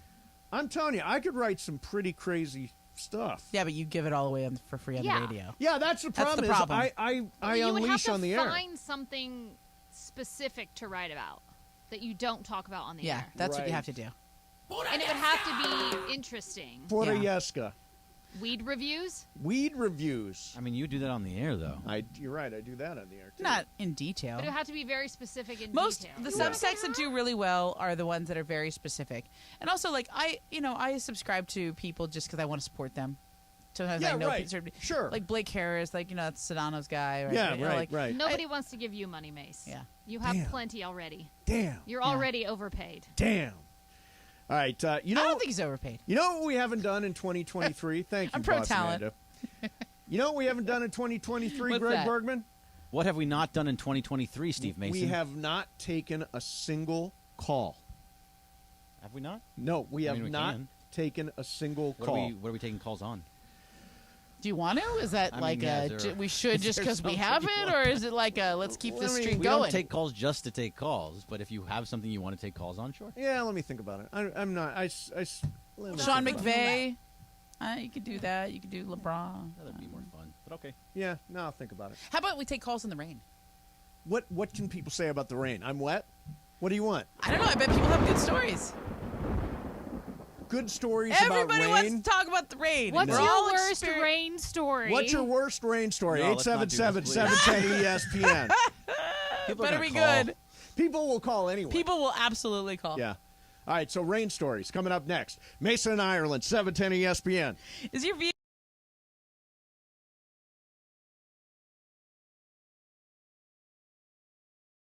What is your 2023 New Year's resolution? Well, I could lie and say that I want to do something like get more organized or get in shape, the classics. So I'll take a more reasonable approach to be maybe this much more patient. It's the same as last year. I want to cut my weight from 205 to 190. That is the dream. I think I want to be kinder, right? I feel like sports gets me so amped up. To be able to wrangle the guys, nah, I need to lose weight, man. Whose year will it be in 2023? This is a very simple question. Year of the Dodgers. The year of the Trojans. That's right. The best quarterback in all of college football. The Heisman Trophy winner, the reigning Heisman Trophy winner, Caleb Williams. I think USC, national champions. It is Shohei Ohtani's year. Either he gets traded or he signs a $500 million contract somewhere, hopefully with the Dodgers. My year. Oh, you meant a team? Dodgers? Hopefully? Whose year will it be in 2023? I don't know yet. What is your hot take for 2023? The Cavs are going to the NBA Finals. UCLA football is going to the college football playoff next year behind Dante Moore. Let's go. My 2023 hot take? Okay, you ready for this? The Lakers this year, forget about it. Next year, year one of the post-Brody contract, year one, Lakers win it all. That's hot.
Say again? How are the rain calls? Rains. Some of them are actually pretty funny. Are they good rain calls? Yeah. Yeah, take Noah. That one's kind of funny. Let's go to Noah in Woodland Hills. Noah, you're on 710. What's up, man? Hey, how you doing? Everything's great. Can you hear me? Yeah, gotcha. Yeah, I had the worst rain story this morning. Okay. Tell me. Be in my car around 10:30 in the morning. I'm driving down Ventura. I'm trying to get out. I have the windows rolled down, trying to get out. His wings are wet and moving very slow. I'm not trying to get stung. All of a sudden, a little big F-150 comes by, splashes the worst puddle. All inside my car has got me wet. But I had a bacon breakfast burrito. It was done, and I had to just go home immediately. Oh, my damn, man. Wherever I was going. That's a terrible start to the day, man. Terrible start. Look at the bright side. It was a wet burrito. Jorge got so excited about that. A soggy burrito, Jorge. Let's take one more one more hot rain call. Go to Rich in West L.A. Rich in West L.A. with a hot rain call. Rich, you're on 710. What's up, man? Yeah, hey, how's it going, everybody? Great. Hey, so listen, I was 16. Yeah, can you hear me? Yep, got you. All right, thank you. Yes, so I was 16 years old. I was going to my very first job interview ever. It was like 1995, 96. We had a terrible storm here in Southern California, and I was driving in a little 1984 Toyota Corolla, and the water was so bad, It was flooded completely on all the streets to where water was literally coming through my doors and into the floorboard of my little Toyota Corolla. And I see big trucks and vans and everything like stalled out in the puddles. They can't move. That's how high the water was. And my little old car is just putting away, just put. I finally get to the interview. I was late, mind you, trying to go to work at Albertsons. Yep. I was late. They asked me why I was late, and I said, listen, look at my feet. They saw my feet were completely soaking wet. My car was filled with water almost up to the bottom of the seat. Wow. And they immediately said, when can you start? Nice. So, all right. Yes, my car stunk like mildew for months, but I did get my first job ever, so that was awesome. Well, it sounds like it worked out to the degree it could. Yeah. Thanks for the phone call. Hey, Greg, how many of those calls were like, man, it's really coming down today? Really? There was at least 3 or 4 of them. And I was Raining like, okay, where I thanks, am. buddy. Have a good one. It's like when there's an earthquake and everybody said, my picture. They call into KNX. They're like, a picture frame moved a little bit. Yeah. They described the outcome. So I wrote this little poem for Sean McVay. Just now? Yeah, just now. Was it I heard you typing. It was ChatGPT. Oh, Sean McVay, please stay with the Rams. We beg of you, don't go to other lands. You've brought success and joy to L.A. We don't want to see you go away. Your coaching skills are second to none. You've made sure the Rams have always won. You've led them to Super Bowls and more. We can't imagine football without you at the core. So please, Sean McVay, don't wander off. Stay with the Rams and continue to scoff at all the doubters and naysayers. Lead the team to even greater levels. Oh, Sean McVay, we beg of you, stay with the Rams. Will forever be true. Fans of yours and of the team, together we'll chase football's ultimate dream. I just put that together myself. And that's the content people will get on your Substack. And that's why no one will pay $6. Mm-hmm. I'm starting a Substack. Have you been hanging out with Michael Thompson for? No, that's the Chat GTP. I can write a poem about anything using that AI. Really? Have you not done the AI? No. Yeah, but can you really call it you writing it? No, you just give it a topic and it does it for you. That was AI? That was AI. That was not you. That was not me. Because it was fairly sincere. For the worst rain story. Okay. Wait a But minute. it's raining in L.A. Here's a good one. It doesn't have to be a poem. This poem is about Ramona always being late. Great. Oh, Ramona, why are you always late? It seems to be your constant state. You say you'll be here at 8:30, but it's always closer to 9 or 10. We wait. We make plans and set a time, but you never seem to be on time. We wait and we wait. As the minutes turn into hours, it's fate. It's kind of heavy. Yeah, it is. They did actually rhyme time with time at one point. Yeah, they did rhyme time with time. But isn't that amazing that that's what AI is capable of? Yeah. It's pretty good, actually. Yeah. Although 8:30 is way too early. That is way too Yeah, early. it's, you know. Way too early. Although I've gotten onto a regular schedule. Really? Yeah. This is so you guys know how much I love sleep. I am a big believer in sleep. So now I believe in it. I just can't do it like that. Because of Ron, I'm up every morning at 8 to take him outside. He barks. No, he just has to go outside, and then at 9 o'clock he eats. He's the sleepiest dog. He's like perfect for me. He Yeah. loves to sleep. My dog, but he has to get up at 8. Okay. Up at 8. So that means you're going to sleep at 7? 10. 10? Okay. 10 to 8. I always make it through a Lakers game. Okay. Yeah. 10 o'clock? Ride it out to the end. 10 o'clock is pretty good. Gosh, you get 10 hours of sleep I every know. night. Isn't that beautiful? Isn't That's that beautiful? unbelievable. How many ridiculous. hours? No, it's not ridiculous. so- Don't say it's so- ridiculous. it's too much. It's delicious. It's delicious. I don't Is that think the I right could word? stay Yeah. asleep for 10 hours. Oh, it's so nice. Do you just sleep the whole You never wake up and Never have to wake go to up. the bathroom or Never anything? wake up. Nope. Never wake up. You have some assistance. Telling you. It is helpful. Yeah. Nice It little, is. I know what you're talking about. Nice little indica. You know what I'm talking about. Bergman, how much do you sleep? I don't sleep very much. I'm up at 5:30 every morning. And then you think about getting on the Peloton. No, I and got then on the Peloton this Did morning. you? Thank you very much. Wow. Yeah. How many sure times did. a week do you get on the Peloton? I'm starting this week. It's going to be 5. Starting this week. I'm going to go on it tomorrow morning. Now that I'm up and I actually can get myself up at 5:30 again, I'm going to start going. Now, Boss Amanda, what's your rigorous schedule running this radio station? So I usually get in between 8:30, 8:45. Mm-hmm. And what time do you go to sleep at night? So I'll go to sleep usually between 10 and 11. And wake up? usually I get out of bed at like 6-something, but I'm up anywhere between like 5:15 or 6:15. I cannot remember the last Nevin's time like I this, was too. awake at 6 a.m. I've been awake at 6 a.m. for the baby. For the but- baby, Like sure. sleeping in for me is 7:30. That's Ooh. nice. Yeah. Yeah. I'm pretty much a wake up at 8 guy. Wake up at 8 guy. I like that. All right, so we got Bobcat, or it's still what's Bobcat. Up, fool? It's still Bobcat. When does I mean, it we can- change? Maybe tomorrow. What's up, Didn't we hear last week it was Bobcat. supposed to change this week? Yeah, this week. So if it's Uh-huh. gonna happen, we'll do Well, it this tomorrow. week is today. It'll be live in person on Lit. Oh, tomorrow? Yeah. Morales is coming in tomorrow? Yeah, he's I doing thought the he return of retired Lit. from the We have business. some big announcements tomorrow too that are Seriously? Yes. Are they going to happen during Mason and Ireland? Throughout the day. Throughout the day, yeah. Throughout the day? Yeah. Wow, big announcements tomorrow. Big Yeah, day tomorrow. be listening, As we technically kick off officially the new year with Morales in studio, who I thought had retired. I thought Morales had just said, that's it. I'm going to retire. You know what? I think it was the rain. Enough with the rain. All right, coming up next for you is Bobcat, Mason and Ireland, 710 ESPN. 710.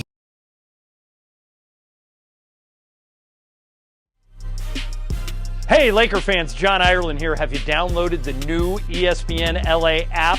You got to get this thing. It's great. You can get Travis and Sliwa, Mason and Ireland, Sedano and Cap, and all of our Lakers talk with Slee right in the palm of your hand.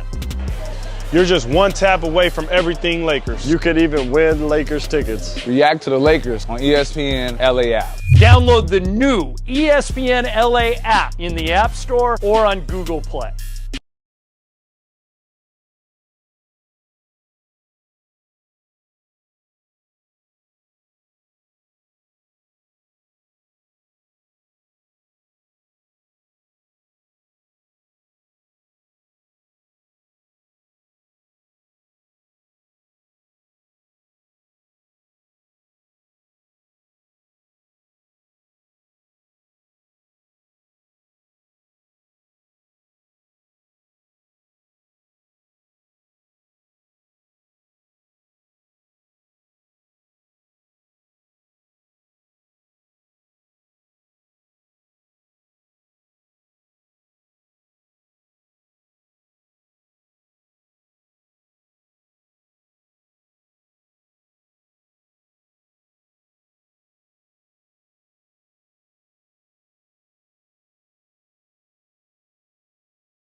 Corporate Greg.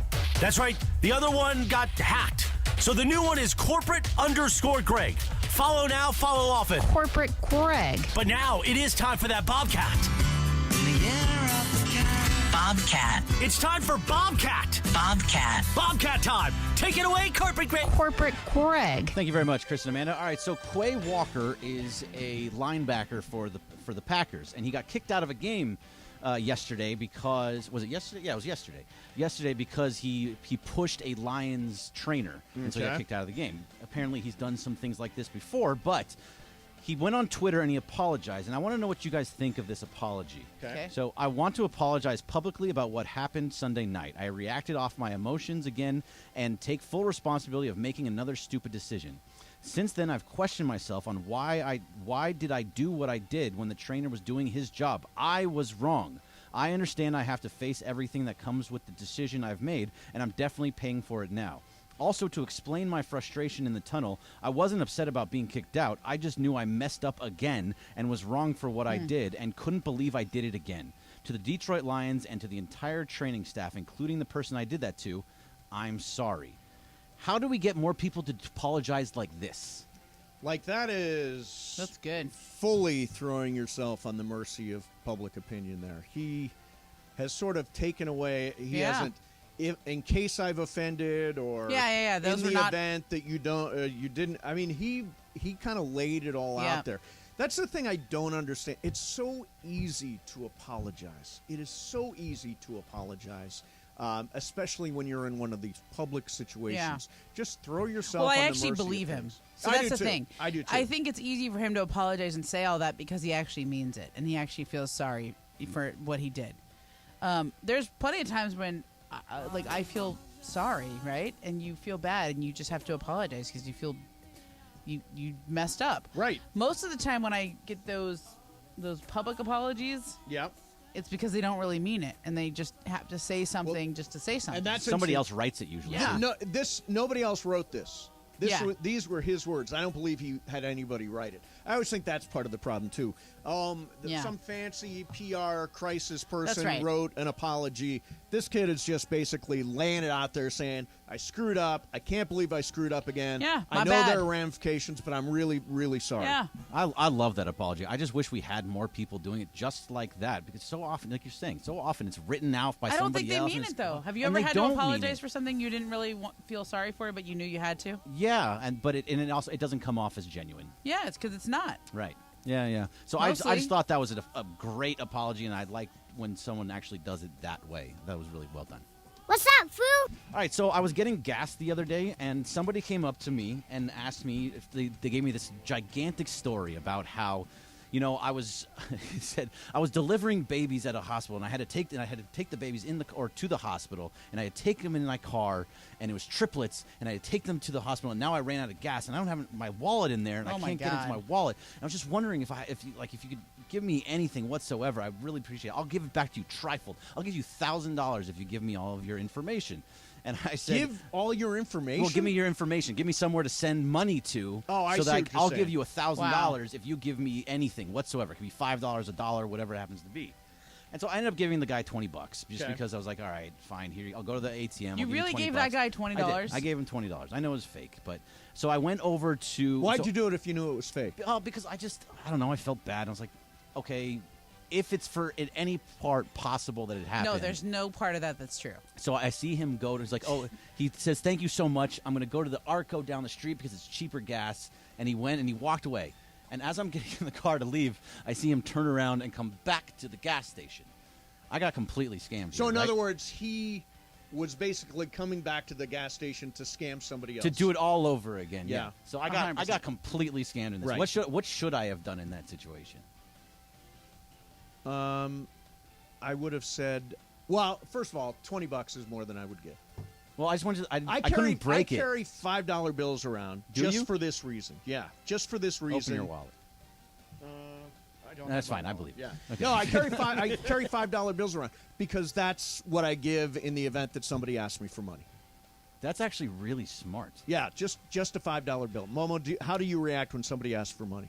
It kind of depends on the situation. If I feel safe, like if it's daylight and there's other people around, I'll probably give them a few bucks. Yeah. Sometimes a $5, depending on who it is or where I am. But like I drive by, if you drive by and it's like hard to kind of roll down your window and it's in the middle of traffic, and I don't always do that. I definitely those long stories. I would probably give a couple bucks. I would not give $5 or $20 like that because I almost feel like a little insulted that you make up this crazy story and you think I'm going to believe it. I'd rather you just say, "Hey, can you spare any change? I need some money." I need it. It's like that even just in your retelling of it, that sounds crazy. It was crazy. It was absolutely ridiculous. But I couldn't break the money down. I went to the ATM. Oh, because you didn't have anything smaller. I didn't have anything smaller, so that was just. I just said. So it was like you're either giving 20 or nothing, or some quarters. Right. Yeah, I didn't. And then you feel like a jerk to give quarters. Right. So I felt like a jerk not to give anything. So I just gave a $20 bill. That's all I had. I've been there. What I did over the weekend, and you didn't even want to, right? Like no, you didn't believe him. I got in the car. I was like, it was that a scam. guy was absolute lie. He's like, here, do you have like a business card and I can give you? No, stop. I was like, no. Yeah. You're not going to give it back. Yeah. Let's not play this game. You just need money for whatever. So a long time ago, and I don't know when this was, we had a sponsor. Sponsor was Fatburger. Okay. And they gave me a stack of Fatburger that's cool. coupons, free burger coupons. Nice. So I drive by a Fatburger every single day, and it happens to be at a place where there is a homeless encampment, like right by it under a bridge. That's great. So I brought Fatburger coupons to everybody that was under that bridge because it was very convenient to the Fatburger. So you're always looking for a way to do something. I usually try to help. Like if I see somebody, I feel like if you're out there and you're trying to, if you need money that badly that you're going to stand on the street corner, like, right. I'll try to help if I can, but it depends on if I feel safe. Like I don't like it when I'm at the gas station late at night and somebody sneaks up on me. Yeah. Have you ever had that? Especially as a woman at night and you're like a little scared. Sure. There's a gas station over here by the arena that's like that after games sometimes. I don't like that, and I also don't like the long story. I'd rather you just say cut to the chase. Cut to the chase. Yeah. Well, if he would have just asked me, hey, can I borrow? Can I get a couple bucks for gas? Totally. I would have said I don't carry any cash. And that would have been the end of it. If I was where you with the breaking the 20, I would say, you know what? Let me run in. I'll go get you some cash. I don't have any cash on me right now. That's what I did. And I went and I went into the ATM. See, that's happened to me. But I tell the guy, bring your car, and I'll just pump 2 gallons of gas for you. I did that, and he said, "Oh, I can't get the car I over want here." cash better. Yeah, exactly. I was like, here, I'll just come over here. I'll give you like $5. What I don't understand is like I need $2.53 for bus fare. And they want a 5. It's like an exact number, so they can get a $5 bill. It's so they can get a 5, right? Yeah. No, I think we all help when we can. I have a friend that hands out granola bars. I'm like, that is insulting. Yeah. That is something insulting. Is it a good one? Is it like the chewy granola bar? Or is it like is it like one of those kind bars? You know, like the 7-Eleven. I really need some money, and she says, "Well, here's a granola bar." I'm like, that is so insulting. What's up, fool? Oh man. It's only a little smashed. Yeah, I've been in my car for a little while. Okay, so you guys got me thinking. Brenda's birthday is 16th. Yes. Have you guys ever done a hot air balloon ride? I have. Is it fun? No? I'm scared of heights. Really fun. I'm thinking about doing that. We did it up in wine country one time, and it's so spectacular because you're sailing over all the vineyards and stuff like that. And I'm not going to say it's not scary because there's like fire blowing up into that balloon. But I think it's well worth the ride. The experience? Yeah. Yeah. Where are you thinking about doing it? I don't know. Like I heard there's a place in Temecula. Oh, Temecula. Yeah, Temecula, they do it a lot. Yeah. Mama, why do you say no? I'm afraid of heights. I wouldn't do it. I'm scared. They have in Albuquerque, they've got a hot air balloon festival, and there's a day where they've got 100 hot air balloons in the sky, all different shapes and colors and stuff. Fantastic. But yeah, I think that's a great trip for. Yeah, we'll wait for the rain to go. Wait for the rain to. Yeah, you can call in and tell us a rain. This is fun. I feel like Coach Prime is on the ESPN countdown to the national championship Deion Sanders, with some sunglasses on. It's nice. And he's sitting next to Pat McAfee, who I don't even recognize with a suit on. Who are you, Ireland, just randomly being hijacked by what's on TV? Yeah, pretty much. All right. What's next, Bergman? Sorry. Oh, What's we're in the up, middle fool? We got more of this? All right, guys, it's my turn. Boss Amanda. Okay. All right, so on this day in history, January 9th, 2007, Steve Jobs introduced Apple iPhone at Macworld in San Francisco. Wow. So my question to you is, how has the iPhone made your life better, and how has it made it worse? Well, it's made it better because I can connect to family and friends and relatives more quickly. Whereas, I can call my mom. Yeah. We don't need landlines anymore. It's honestly, I don't think there's a downside for me. I'm not a big phone user. Now, if you ask me my laptop goes absolutely everywhere with me. But my that's not fair though, because your laptop is your phone. My phone usage is not very high at all. Well, yeah, because you text on your computer. Yeah, I do. Yeah, so your phone isn't being used. You're using your computer as your phone. If you're asking me how technology has changed my life, it means that I'm literally always working on the show or something. Okay. So like all night long, I will scan headlines and stuff and say, I think there's a bit there. Yeah. I think there's a conversation there. I think this would work. I think that's funny. So I'm constantly researching because of that. What about you, Momo? I am old enough to have done my job in the era before cell phones and before the internet. When my first Daily News job, I was like an intern there over the summers. Right. And they had just gotten the first computer in the newsroom with AOL Instant Messenger. Like, and with like AOL dial-up. There was like one computer in the back of the newsroom that had the dial-up. So I remember we used to have to go into the office. Like, you leave a message for somebody. You'd call them, and somebody would, on a landline, you'd call them and leave a message. And it was your office number, and you had to go to the office in order to get the return call. Right. Like, you had to be in the office for certain hours so that people could get back to you. Yeah, and then the dial-up. Like, I was the only one who knew how to use it. Can you imagine dial-up? Dial-up.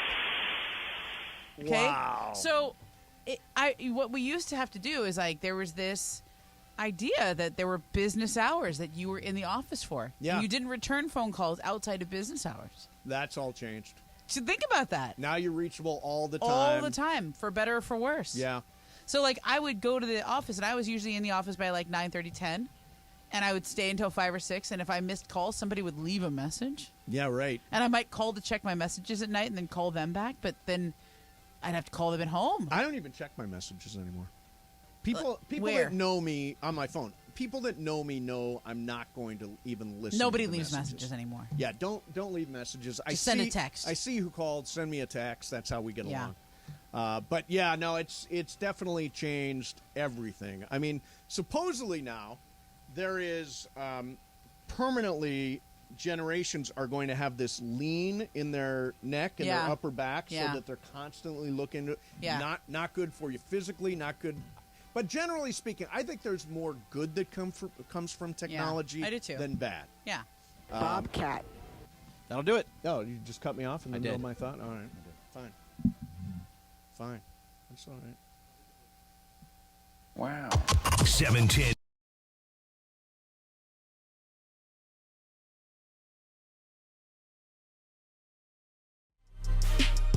Hey, Laker fans, John Ireland here. Have you downloaded the new ESPNLA app? You got to get this thing. It's great. You can get Travis and Sliwa, Mason and Ireland, Sedano and Cap, and all of our Lakers talk with Slee right in the palm of your hand. You're just one tap away from everything Lakers. You could even win Lakers tickets. React to the Lakers on ESPNLA app. Download the new ESPNLA app in the App Store or on Google Play.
Well, it is all for your Monday afternoon. I'm like a walrus over here. Hope you had a great weekend. Stay dry, stay warm. Championship Monday is here for college football, and the Lakers going for 6 straight wins. We walk you up to coverage today at 4:30 p.m. The Toyota Lakers countdown to tip-off. Meanwhile, you could hear the College Football National Championship live from SoFi on our sister station 11:10 a.m. Momo sitting in for John today. Does that mean Mace and Momo are going an extra half hour till 4:30 when Lakers pregame starts? Wow, how many days off is Mace going to take because of that extra half hour today? We'll find out if Mace dumped water on anybody over the weekend. And, of course, the latest on the Rams McVay saga. NFL coaches out. We get ready for the playoffs. Let's get to it. The biggest show on the radio for you Monday afternoon. Mace and Momo right now. 3 o'clock hour. What's up, people? Wow. We are cranking it up for a new week. Tomorrow is a really big day. It is Live Imaging Tuesday for the first time in 2023, so Morales will be in here. And I'm told several major announcements. How many major announcements, Greg Bergman? There are going to be several, about 15. 15 No, major I think announcements it's about 2. tomorrow. 1 an hour. It's at least 2. At least 2. It may be more. You have to tune in and find out. Wow. Wow. Wow. Wow. Wow. Where's this from again? It's what's the intern? Owen Wilson. Owen Wilson, yeah. Wow. Oh, it's more than the intern. He says it in like every movie. I did it to Juan one night. He was telling me some story. Yeah. And at the end of it, I go, wow. And he's like, wow, you really disrespect me with that story. Hey, wow, here's a granola bar. Here's a granola bar. Wow. Wow. So we've talked a lot of Sean McVay. Sean McVay, it's up in the air whether or not he's going to come back as head coach of the Rams. I would say 70-30 he's not. Reading all of the quotes and all of the stories. That was a different wow. Yeah, that was I gave you a different one. What do you think? 70-30 he's 70-30. not. 30. Yeah. I still say 50-50. You think it sounds 50-50? Yeah. What do you think, Bergman? I think it's like 80-20. I don't think he's coming back. I don't think this would even be a conversation that we're having if he wasn't seriously considering it, and that he's probably going to go. All right. Jay Glazer, This is my thought. Who's great, NFL on Fox pregame, says Sean McVay does not believe McVay will return to the team. Say that Jay again. Glazer reported that so yesterday. Jay on doesn't Fox. think. You just said Sean McVay does not believe. Oh, I'm Sean sorry. McVay. No. Fox Sports NFL insider Okay. Jay Glazer reported NFL on Fox pregame that many with the Rams believe McVay won't return to the team. Now, Jordan Rodriguez, who covers the Rams well for The Athletic, says that there are those within the Rams organization who believe he will take the break we've all known was coming at some point. There are also people within the organization who believe he will stay. Last year, did you think he was leaving after last year or no? No. I didn't. I did not. I thought he was coming back to defend the title. If he leaves, what do you believe is the reason why? I think the reason why would be that he's a guy who burns the candle at both ends, only knows one way to do things. When he loses, it eats him up inside. I think those are the sorts of reasons. Plus the fact that he will have a cushy landing spot somewhere in broadcasting and can take a break. He's a young guy, can take a break. Take a year or two. And pick a spot. Yeah, see, I think it's all situational. I think last year they're coming off a Super Bowl. Yep. He was probably going to come back to defend the title. You can't just walk away after you win a Super Bowl. Not unless you're much older or something, right? I never believed McVay would leave. I never believed Aaron Donald would leave. Nope. I just thought those were, they had some thoughts, but throw enough money at them, they'll come back. Sure. And both did. I think it's 50-50 with McVay just because he's thinking about it a lot and because the team is not as good and their prospects are not great for going forward. And I think it has much more to do with that than the burnout. Okay, I'm going to challenge you and say, and I think somebody, one of our interns put me on TikTok and said, what's your hot take for 2023? It's that the Rams are going to be back in the playoffs. I think there are a lot of reasons to believe. 5 starting offensive linemen on injured reserve. Matthew Stafford hurt. Cooper Kupp hurt. There is reason to believe that the number of injuries they suffered this year is the reason for the decline, and they're right back in it next year. I That's agree with what you. I think. But they're not set up like they were. Like they're on the. it's of the school of like better to get out 1 year too early than 1 year too late. Like their future is not bright and grand like it was a few years ago. This is a short-term constructed team.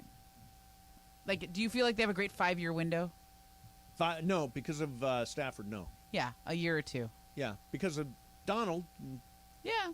Jalen Ramsey's still young, you know. And Cooper Kupp. Yeah, Cooper Kupp. I mean, they definitely have. I agree with you. They could be right back in the playoffs. But if he's looking at the next 5 years, does he want to risk another? What did they end up? 5 wins. 5 and 12. 12. Yeah. Yeah. You want to risk another 5-12 record? People still think he's boy wonder. He is boy wonder. But if you have 2 5-12 years. First of all, I don't think he'll go 5-12 if he comes back. Secondly, he's still Sean McVay. Right. If you get out now. It's not an accident that all of his former offensive coordinators are all over the league being successful. That's the Sean McVay magic. Yeah. That's the magic dust that he sprinkles onto an offense and gets them to do crazy things. I mean, that's why, I think that in the event that Sean McVay leaves, and I love Raheem Morris, who's been a great defensive coordinator. I just don't know if I'm picking a head coach. I think I'm picking somebody on the offensive side as opposed to somebody on the defensive side. Yeah. And that's not to say Raheem Morris wouldn't be a great head coach. I mean, I threw out this crazy idea today that Raheem Morris as head coach and Cliff Kingsbury as offensive coordinator. Mm-hmm. Interesting idea. It's an interesting combo. Yeah. There are other names floating around out there still. I that tweet or that text, Bergman sent me the terrible news that McVay was considering leaving. You sent that, I think, on Sunday, right, Bergman? Yeah, Yesterday? whenever it happened. Let's see, I can find it. Whenever it happened, and I immediately fired back. Saturday. I immediately fired back. Brian Callahan would be a great choice. Cincinnati offensive coordinator. So cold. Well, no, it's not that. I know, you it's just like move on quickly. Well, you got to move on quickly. There's a football season next year, and if McVay is going to move on, you want to think about potential candidates now. Do you believe, Steve Mason, that once somebody talks about retirement, somebody talks about needing burnout, they're already kind of gone? Like, it was already, he and Aaron Donald were already talking about that before. Well, let's not lump Aaron Donald into this, because at this point, there's no reason to.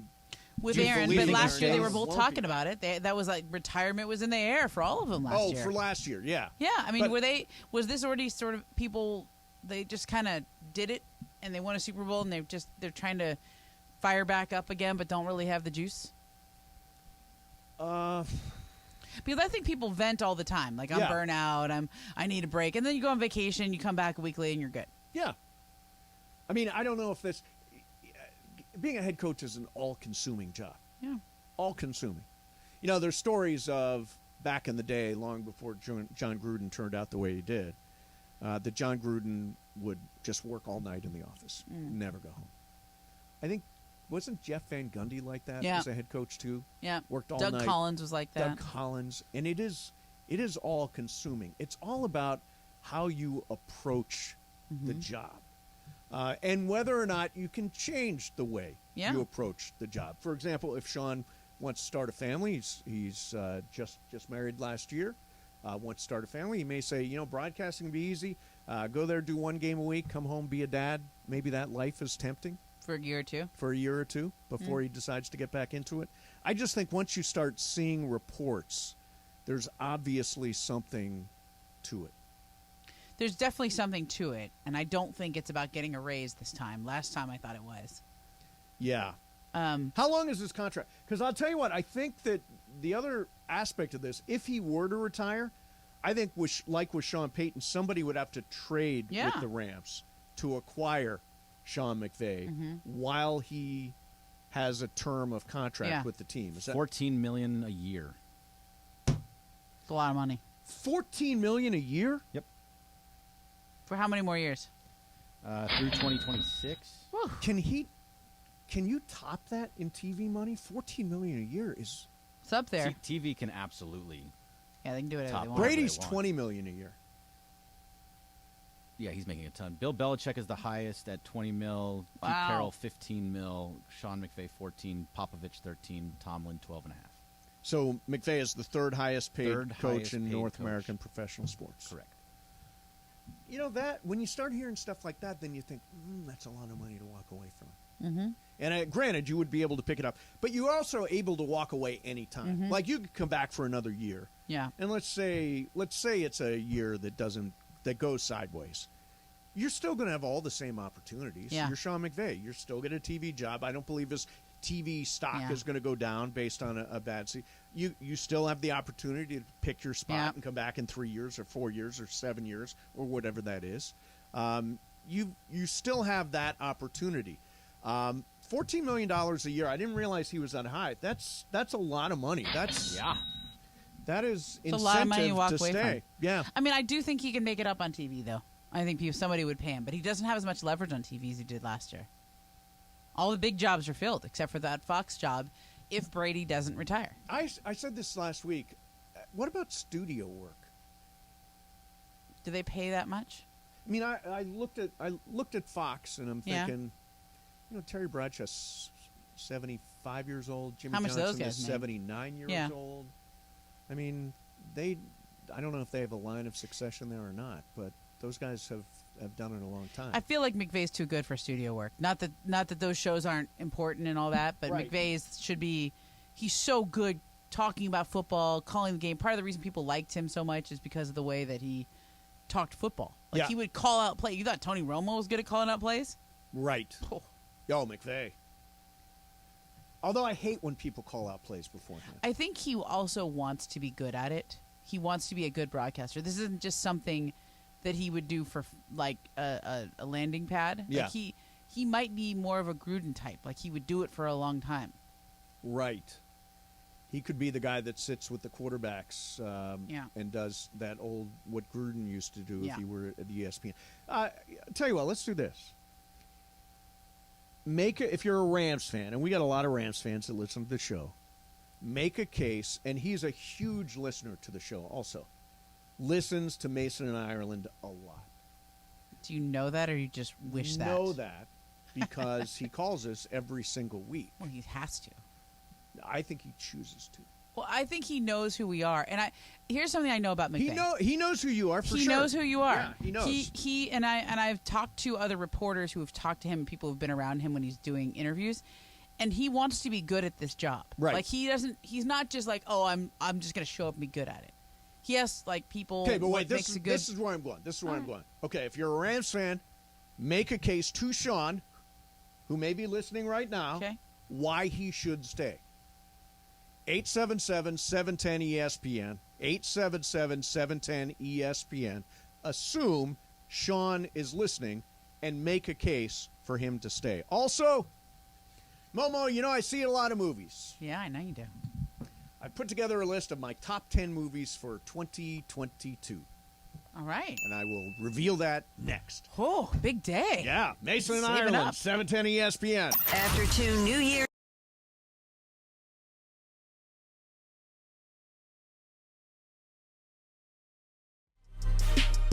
Hey, Laker fans, John Ireland here. Have you downloaded the new ESPNLA app? You got to get this thing. It's great. You can get Travis and Sliwa, Mason and Ireland, Sedano and Cap, and all of our Lakers talk with Slee right in the palm of your hand. You're just one tap away from everything Lakers. You could even win Lakers tickets. React to the Lakers on ESPNLA app. Download the new ESPNLA app in the App Store or on Google Play.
from our social media team. Yeah? That I'm banging on You the really table do. too much. Am I banging You on really the table? do. Is it more than I used to bang on the I table? think I'm desensitized to it. Jorge, do I bang on the table more than I ever have? Yeah, they wouldn't have told me anything if you didn't do it. Bergman, am I? Yeah. Is the banging? You're very impassioned today. I'm very impassioned. Fired up. It's just a big deal. Sean McVay. Sean you can't McVay. go anywhere. You Exactly. make too much money. You know fix what, this though? team. Like, if his heart's not all the way in it. Whoa. No, we're not there yet. All right. Right now we're on. We've got Rams fans on All the right, line okay. to make an Make a impassioned case? All plea. right. Yeah. All right. Let's go to Donnie downtown. Donnie, you're on 710. What's up, man? Hey, how you doing? Good, man. I would say that coaches, first of all, have big egos, and he don't want to go down out with a 5-10 record. Yep. Because it's an ego-driven job. Not only is he the third highest paid, but he has the best general manager in the league. He's gotten players out of nowhere. They're like, how does the Rams get all these players? Yep. He's fantastic, the general manager on that team. Yeah, Les Snead is a great general manager. You're absolutely right. He Absolutely right. will rebuild that offensive line, and you will see them back in the Super Bowl again. All right, I like Donnie's attitude. I'm with Donnie. There you go. Let's try Darren in Burbank. Darren, you're on 710. What's happening, man? What's going on, guys and gals? How you guys doing? Good, man. Good. Hey, so real quick, man. One thing that some people want to talk about but others forget, this season was historically ridden by injuries. One of the most injured seasons I've probably ever seen, top to bottom. I just seen 5 players played every single game this season. Yep. Yeah, and McVay knows, like the last call, we can't go out on that notion. We can't go out, that level of, just hurt. And he knows that. And we also know Raheem Morris has been fantastic this year. No one talks about that. To me, he should be a head coach soon. Yeah, I agree with you. By the way, the Broncos asked permission to talk to Raheem Morris about their head coaching job. They've got permission to talk to Sean Payton. Yeah. I think they got permission to talk to Jim Harbaugh and now Raheem Morris. I think if Sean were to leave, I think that Raheem Morris is a real candidate for the Rams job. I do too. With the right offensive coordinator, I think he could be the guy. The problem. Here's the problem with McVay. I knew we were in it every year. With somebody else, I don't necessarily know that. So for me, as a Rams fan, season ticket holder, it would be a big loss for McVay to go. So I feel like I did when Pete Carroll left USC. Yeah. There was a couple of seasons in there, right? There was the NCAA investigations were closing in. Sure. I think they went 6-5 in his last year. 8-5. Yeah, in his last year. And it was kind of obvious that the road forward was not going to be a good one. Like the doors were closing, the NCAA the sanctions were going to come down, and he had a great run at USC, but it was like you could tell it was time to go, even though it wasn't a great year to go out on. Yeah, it was like you understood why he left. Here with McVay, I know what the callers are saying. You don't want to go out like this, but he also knows Correction, more. by the way, 9-4 was his 9-4. last year. Yeah. What was the year before that? Was it not as good as well? 12-1. 12-1. So this was just one bad year. Yeah, no, he went 12-1, 11-0, 11-2, 11-2, 12-1, 9-4. Yeah. Pretty damn good. Yeah, he By the only way, had one bad year. First year? 6-6. That's the 6-6. Yeah. 6-6. So Pete only had one bad year, but there was this specter of the NCAA investigations and Reggie Bush that were hovering over them, and I think they kind of knew that it was going to come down, it was going to hurt the program, etc. Yeah. So to me, it's about Sean knowing himself and how much gas he has in the tank and how much if his heart's in it or whatever. But it's also about what he knows about this team. Yes. What does he know about Matt Stafford? What does he believe about Matt Stafford? Yeah, what forward? does he believe about Matthew Stafford is a good question. Does he believe Matthew Stafford can return to form? Because the Rams have made a really significant commitment to him. If you have a franchise quarterback, he went this long looking for that franchise quarterback. He got him, his guy. And I know he and Baker have a good rapport, but Baker's... Yeah, but I think Baker wants to go somewhere and start. And I don't think he's for me, look, he gave us a nice little run. Yeah. Finished 2-3. Yeah. Had fun with it. Beat the Raiders, which was great. Yeah. So, but I don't think Baker is a starting quarterback in the NFL anymore. Yeah, and I don't know if he wants to be the backup here. Correct. So if you're Sean McVay, like you're either looking for, if whatever he believes about Stafford really affects this decision. Right. I mean, some of it's about whatever's going on in his own heart, but I would say go on vacation for a couple of weeks and see how you feel. Right. Like, go take a break. It was not a fun year Yeah. at all. No. It was a slog. They were putting new people in every week. And New people, Aaron Donald shut injuries down, and- Cooper yeah. Kupp out, Matthew Stafford out. I mean, the stars on the team were Yeah. out, along with all of the offensive linemen. And, It was not a fun year. No, not a fun year. And it's coming off a really fun year, so it's hard to have the same level of enthusiasm and passion for the job when you have a year like they just had. Yes. So take a vacation. Come back in 2 weeks. Do you think it's as simple as that? No. I think a lot of it... Do you think the decision is already made? No. You don't? No. I really do believe he's got a mullet. He's got to think about it. And I think he's really good at compartmentalizing things. You think When we had him on the show the week before the last game of the year, I mean, just his answers about how do you coach at the end and how do you push guys and how do you ask people to put themselves, like, his answers were great. Sure. I thought he was, like, really compartmentalized and focused on the task in front of him. I think he's really just been week to week, game to game. And finally, this has probably been hovering and over his thoughts and everyone in the organization for all year. But generally speaking, like, he's pretty good at compartmentalizing that and put that off until now. Yeah, I mean, look, if you are in any job and you feel like you're losing for whatever reason, that's really, really hard. It's hard, especially when you've won before. And especially when you've got an opportunity at a new and different job. Yeah, something that's exciting. And will make you money. Mm-hmm. And will potentially make you happy. And then you pick your next job that is set up all for you to win. But if you have another year like this, let's say he doesn't feel good about Stafford going forward. Right. And he's looking at, we got to get a new quarterback, and we don't have much to do. Can we trade for Derek Carr? Can we trade for Aaron Rodgers? Can we trade for whoever might be out there? Yep. And that's what's staring you. That's a huge challenge. Yeah, it is. I mean, if Matthew Stafford, for some reason, and maybe this is probably part of Sean's equation is what do I have in Matthew Stafford going forward? It has to be. Yeah. I mean, it has to be.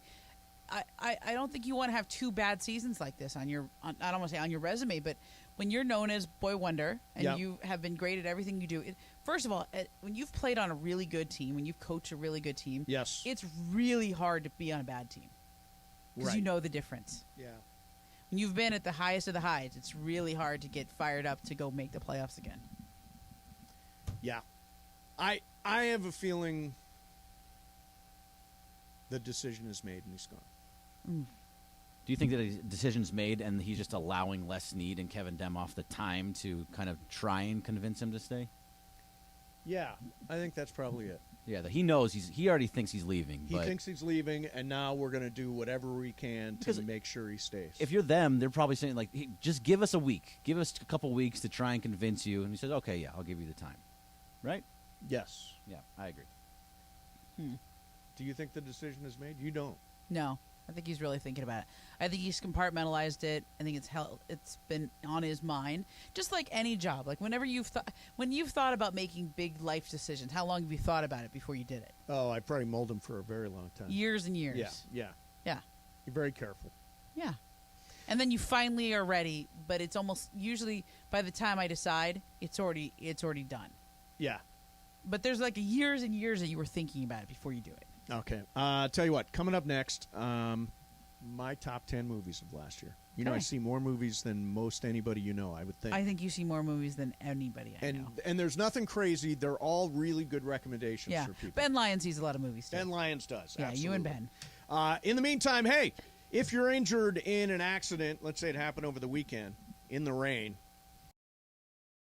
What is your 2023 New Year's resolution? Well, I could lie and say that I want to do something like get more organized or get in shape, the classics. So I'll take a more reasonable approach to be maybe this much more patient. It's the same as last year. I want to cut my weight from 205 to 190. That is the dream. I think I want to be kinder, right? I feel like sports gets me so amped up. To be able to wrangle the guys, nah, I need to lose weight, man. Whose year will it be in 2023? This is a very simple question. Year of the Dodgers. The year of the Trojans. That's right. The best quarterback in all of college football. The Heisman Trophy winner. The reigning Heisman Trophy winner, Caleb Williams. Think USC. National champions. It is Shohei Ohtani's year. Either he gets traded or he signs a $500 million contract somewhere, hopefully with the Dodgers. My year.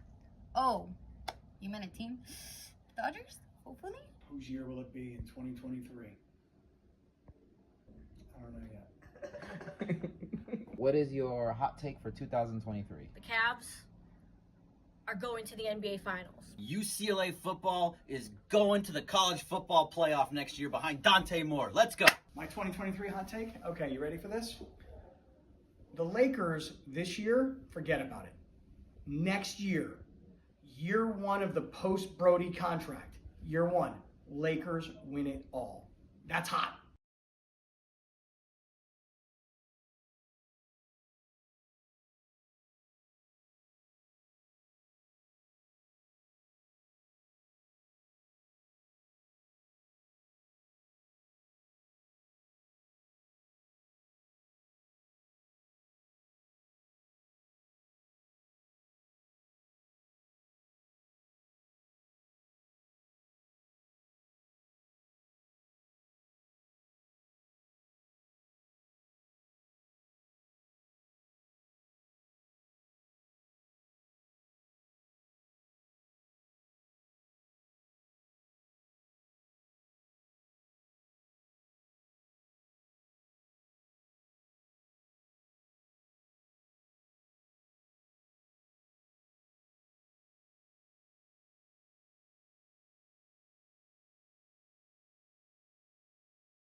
ESPN. I was trying to think, does this have something to do with rain? No, it does not.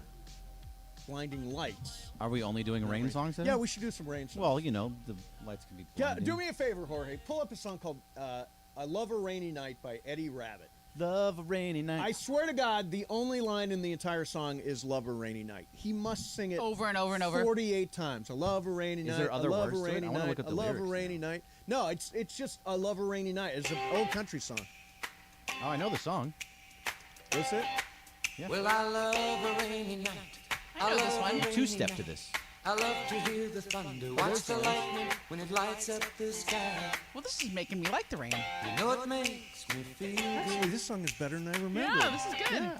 You two-stepped it. This is a very big. Oh, we're on YouTube. Yeah, do it. Do the two-step while you're doing it. Just stand up and do a two-step. Ooh, that looked awkward.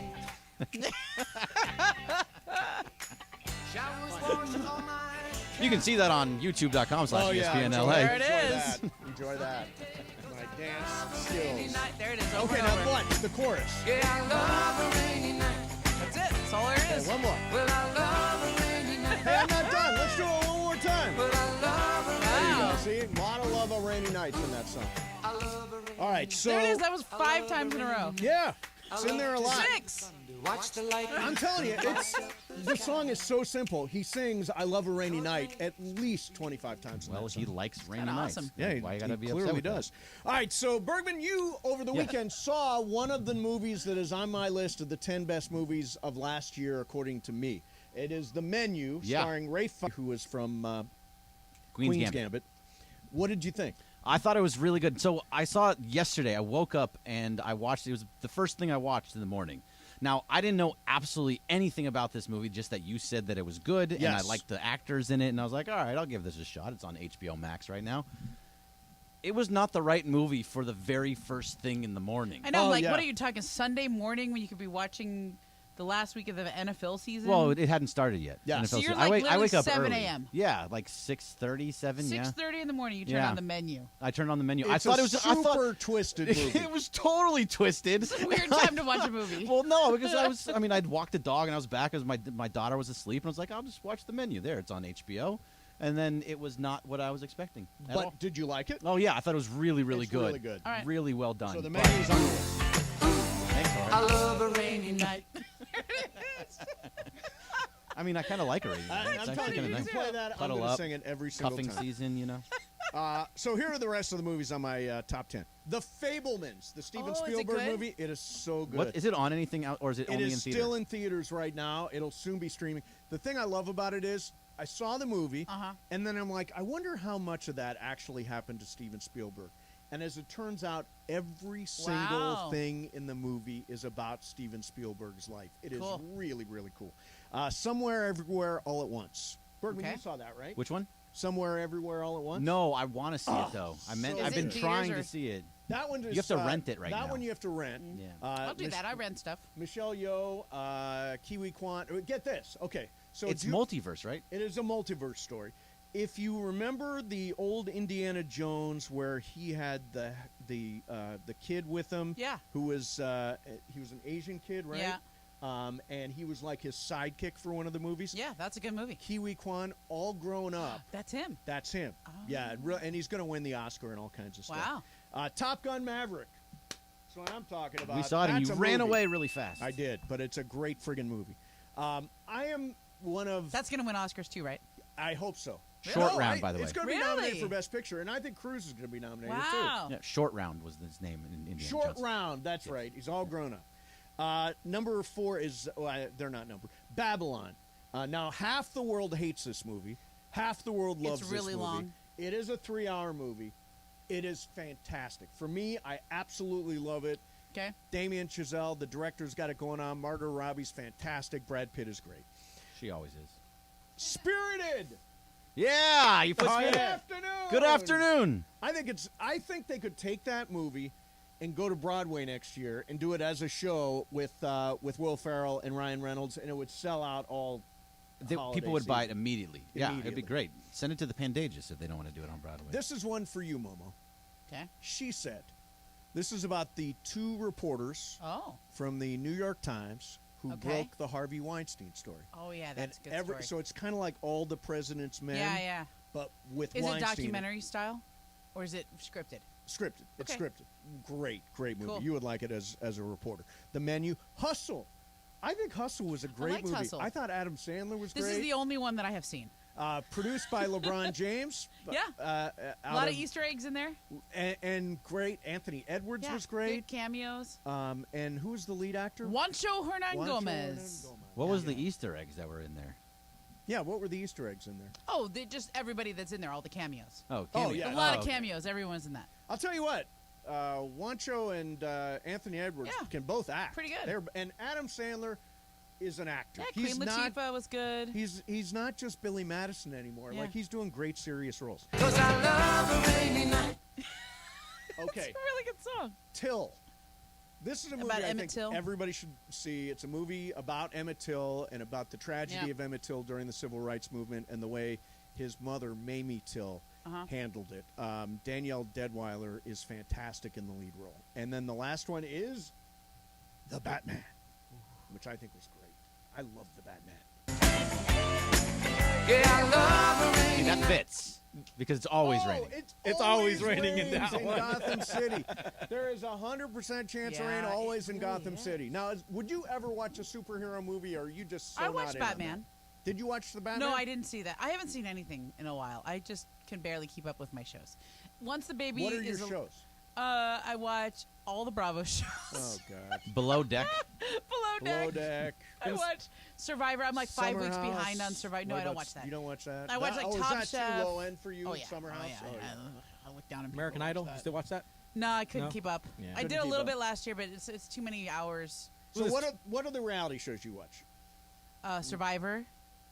Which I've never watched Survivor. I've watched every episode of every season except for I'm like 3 behind on this one. Okay. I watch all the Top Chefs, Yeah, all the I Below like the Decks, Top and there's Chef. a bunch of Below Decks now. It's not just one. It's like year round. There's so many decks. I watch. They're at the bottom I'm floor careful of the with ocean that. now. Yeah. And I'm also. Do you watch Amazing Race? No, I used to watch that. I That's a dropped out great of that. one. It's a good one. And then I watch all the $1 Million Listings, New York and LA. I like the $1 Million I like listings. those. I can watch that too because Yeah. you see the real estate, and they're Yeah, it's I don't kinda know fun. if those people ever have sold anything. They sell everything. They always sell. I don't know if they really They're real estate totally agents real. or are they pretend agents? who are just 100% they're real, acting? and also now they get business because who doesn't want to be on the show with them? Show off your house and what a great deal you got. and all But are they real estate agents? Yeah, they're real estate. What are their They're- names? It's like Josh Altman, Josh Flagg, Tracy Josh. Tutor. I know all of Yeah, them. you know. Oh, wow. I totally know all of them. So when Juan's dad came to town, is that the Oppenheim Group? Is that their real estate no. agents? Is it the Oppenheim? No, it's something I else. thought it was the Oppenheim Group. Because Juan's Maybe that's dad right. came to town and wanted to see the office, so they drove by the storefront Okay. for the Oppenheim Group, and they were thrilled with that. It's like when Juan's sister came to town, she wanted to go to Sir, so we went to Sir. Have you been to Sir? Sir is like from Vanderpump Rules, I think. Okay. And the food is. This is a little low rent for me. I looked. Oh, is that down market for you too? Yeah, it's a little trashy for me. Yeah. I think I feel like I am into the elevated reality. Oh, now are you doing the Housewives though? Nope.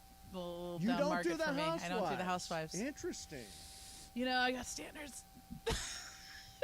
Well, you are dealing with a higher end, like The Top $1 Million, Chef. the Top Chef. Top Chef is classy. Good food, good real estate, and yachting.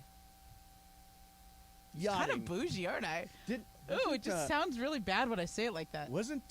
Didn't Jamel Hill Yeah, go on one of couple those? of times, yeah. A couple of times? And I actually said to her how much I liked the show, and especially when she was on it. And she goes, I know people. I know the producers. And I'm like, oh, I don't want to go on. You wouldn't want to go on one No, of those? I think it's bad.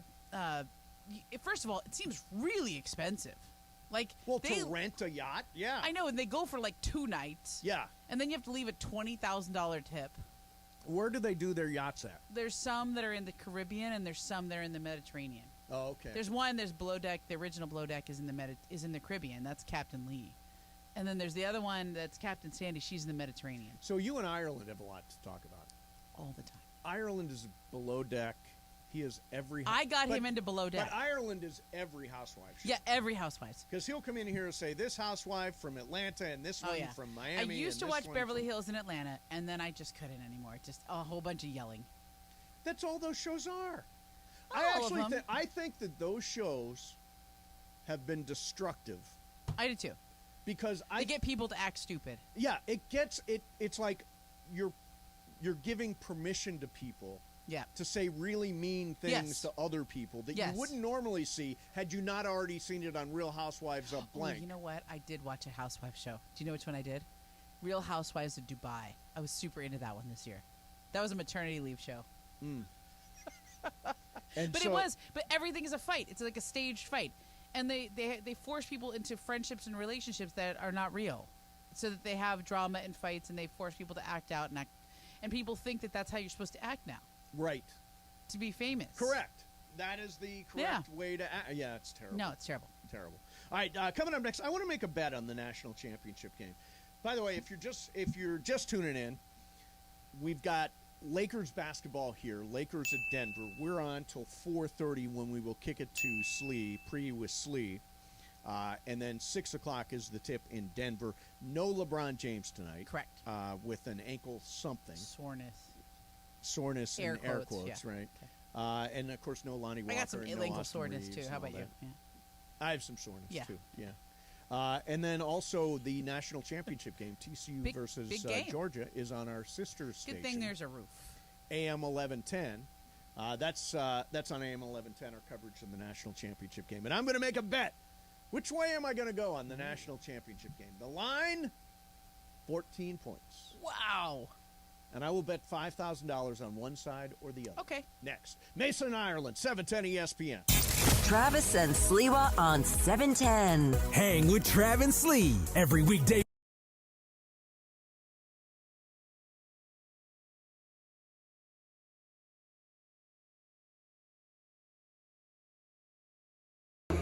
Yo, what's going on, everybody? It's Cap. I'm up here in Mammoth. It's cold. It's loud. But you know what's interesting is when you come up to a place like this, everybody's got a Subaru because active lifestyle. Everybody wants to be part of coming up to the mountains and having a great time. And that's what you see with Subaru drivers. And right now, between right this second and January 3rd, share the love, man. I'm telling you, you buy or lease a new Subaru between now and January 3rd, $250 gets donated in your name to organizations that need it the most this time of the year. So I don't have a lot of time, man. I got to get up on these slopes. Got to get out in this Subaru. Let's go.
Ireland on 710 ESPN. Don't get it twisted, yo. The most downloaded sports radio show in Los Angeles. The podcast, that is. Mason and Ireland, the #1 most downloaded sports podcast in Los Angeles. The #1 most downloaded sports podcast in Los Angeles. And we thank all of our podcast listeners for that. If you ever miss a moment, get your fill anytime. Just search Mason and Ireland wherever you get your podcast. Good song. It's going to be a rainy... Eddie Rabbit. Go Is that a real name? I can't imagine your last name is Rabbit. Although my grandmother's best friend was a woman named Squirrel. What? Yeah. For real? Like first name? Yeah. First name Squirrel. Really? Yeah. Not I just a always thought it's the nickname? weirdest thing. Hey, Squirrel's coming over. Squirrel's coming over. Can you imagine like when you have a kid at the hospital, they're like, what's this baby's name? Squirrel. Squirrel. Dude. Yeah, that's. You have to sign a lot of paperwork when you have a baby. You have to like fill out a lot of forms when you're at the hospital. So like it's not just like you say it once and they say okay. Right. Like you got to fill out birth certificates and social security cards and all that stuff. Yeah. All right. So national championship game. I'm excited. Are you? No. How much do you watch of it? How much will I watch of it? Yeah. I'll be more locked into the Lakers. What time's the national championship game start? Like 5? 4:30. Oh, it starts at 4:30? Yeah. Oh, then I'll watch some of the national So you'll watch the game. first hour and a half until Laker game. Yeah. Yeah. And then I'll switch I over. will actually listen to it on my drive home. On our sister station, KRDC. Yeah. I'll listen to it, and then because it's a rainy night, I will probably watch the national championship. And LeBron's not playing in Denver. Oh, and LeBron's not playing. Yeah. That's right. That's right. So the line, I've got it here as 14. TCU plus 14. It's a lot of points. It's a lot of points. Now, I think Georgia's a far superior team, Yes. right? But hell with it. Give me 5,000 mythical dollars on TCU plus the 14, Bergman. Wow. Can I do 10,000 on Georgia, and I'll with I mean, the you can, Georgia. he's it'll taking be- TCU, so you can do whatever you want. Yeah, I'm going to take Georgia, even with the Minus 14. the 14. Yeah, Minus the 14. yeah Okay. I think it's a blowout. Does Momo have mythical money? Yeah, I have a lot.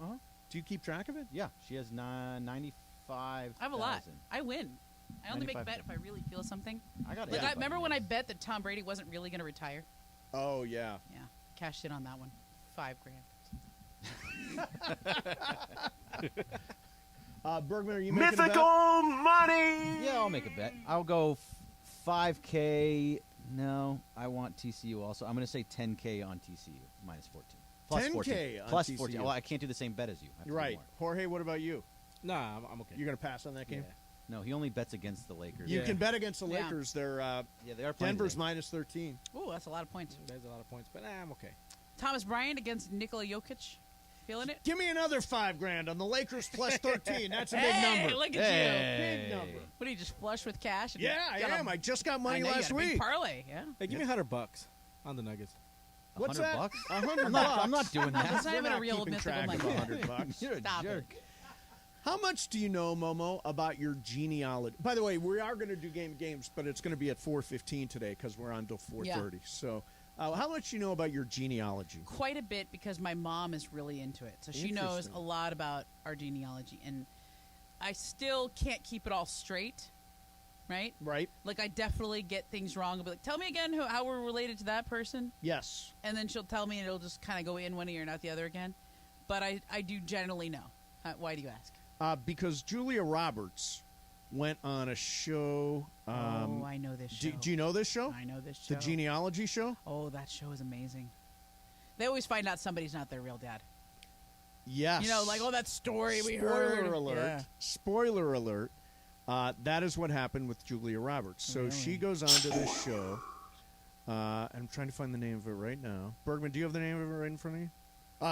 Okay, Julia Roberts participated in Ancestry's Finding Your Roots segment. And she was with Dr. Henry Louis Gates Jr. Here's what she found out. Henry McDonald Mitchell Jr. You just read the name of your biological great-great-grandfather. So we're Mitchells? You're Julia Mitchell. She found out she's Julia Mitchell. Not Roberts. Do you understand, like, how you're... Like, I can't tell you who my great-grandparents are, except for my one great-grandfather, who was always laying on the couch and lost his leg to the sugar diabetes, is what they said.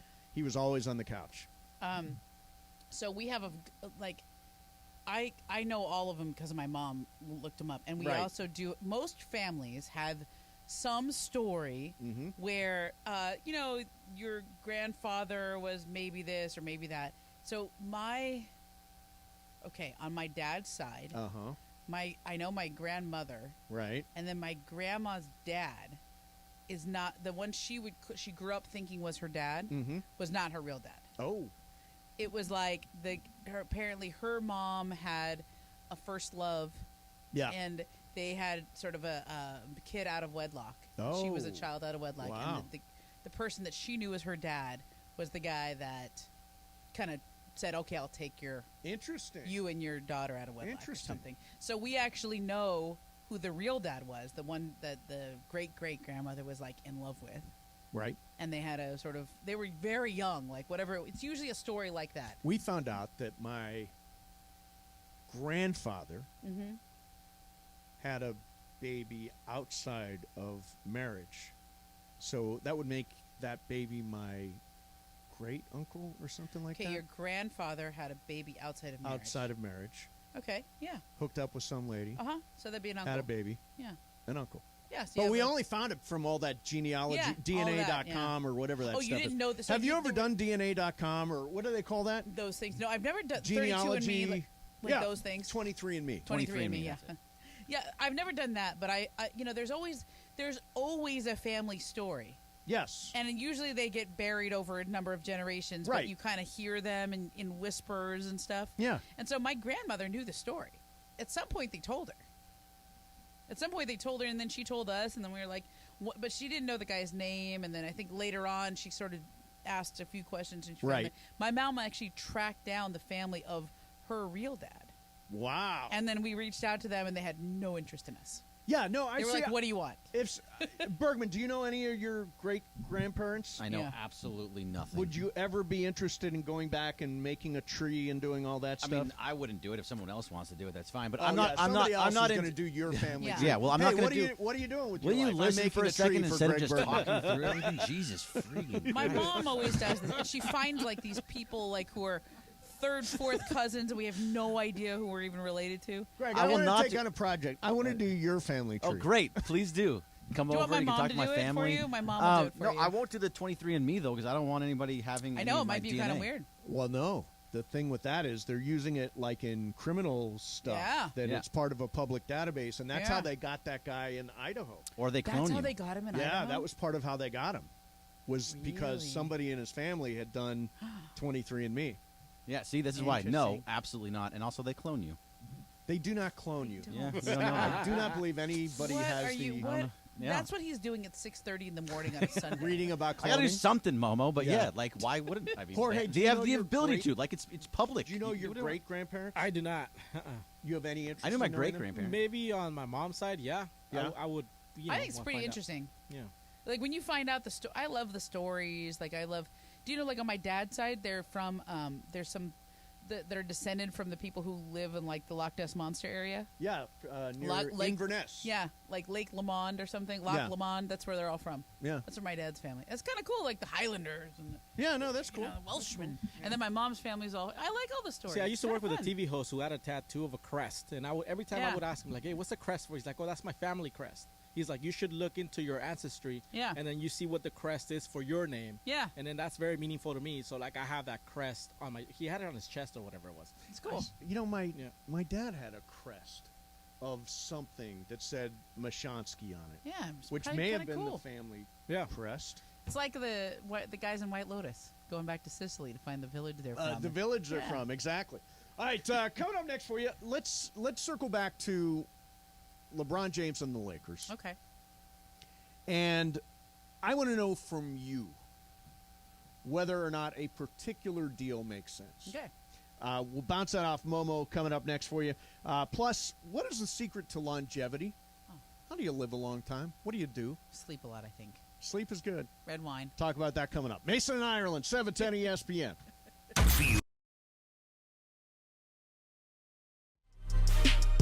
Hey, Laker fans, John Ireland here. Have you downloaded the new ESPNLA app? You got to get this thing. It's great. You can get Travis and Sliwa, Mason and Ireland, Sedano and Cap, and all of our Lakers talk with Slee right in the palm of your hand. You're just one tap away from everything Lakers. You could even win Lakers tickets. React to the Lakers on ESPNLA app. Download the new ESPNLA app in the App Store or on Google Play.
For you is that the Lakers would trade a first-round draft pick plus Pat Bev and Kendrick Nunn for Bojan Bogdanovic.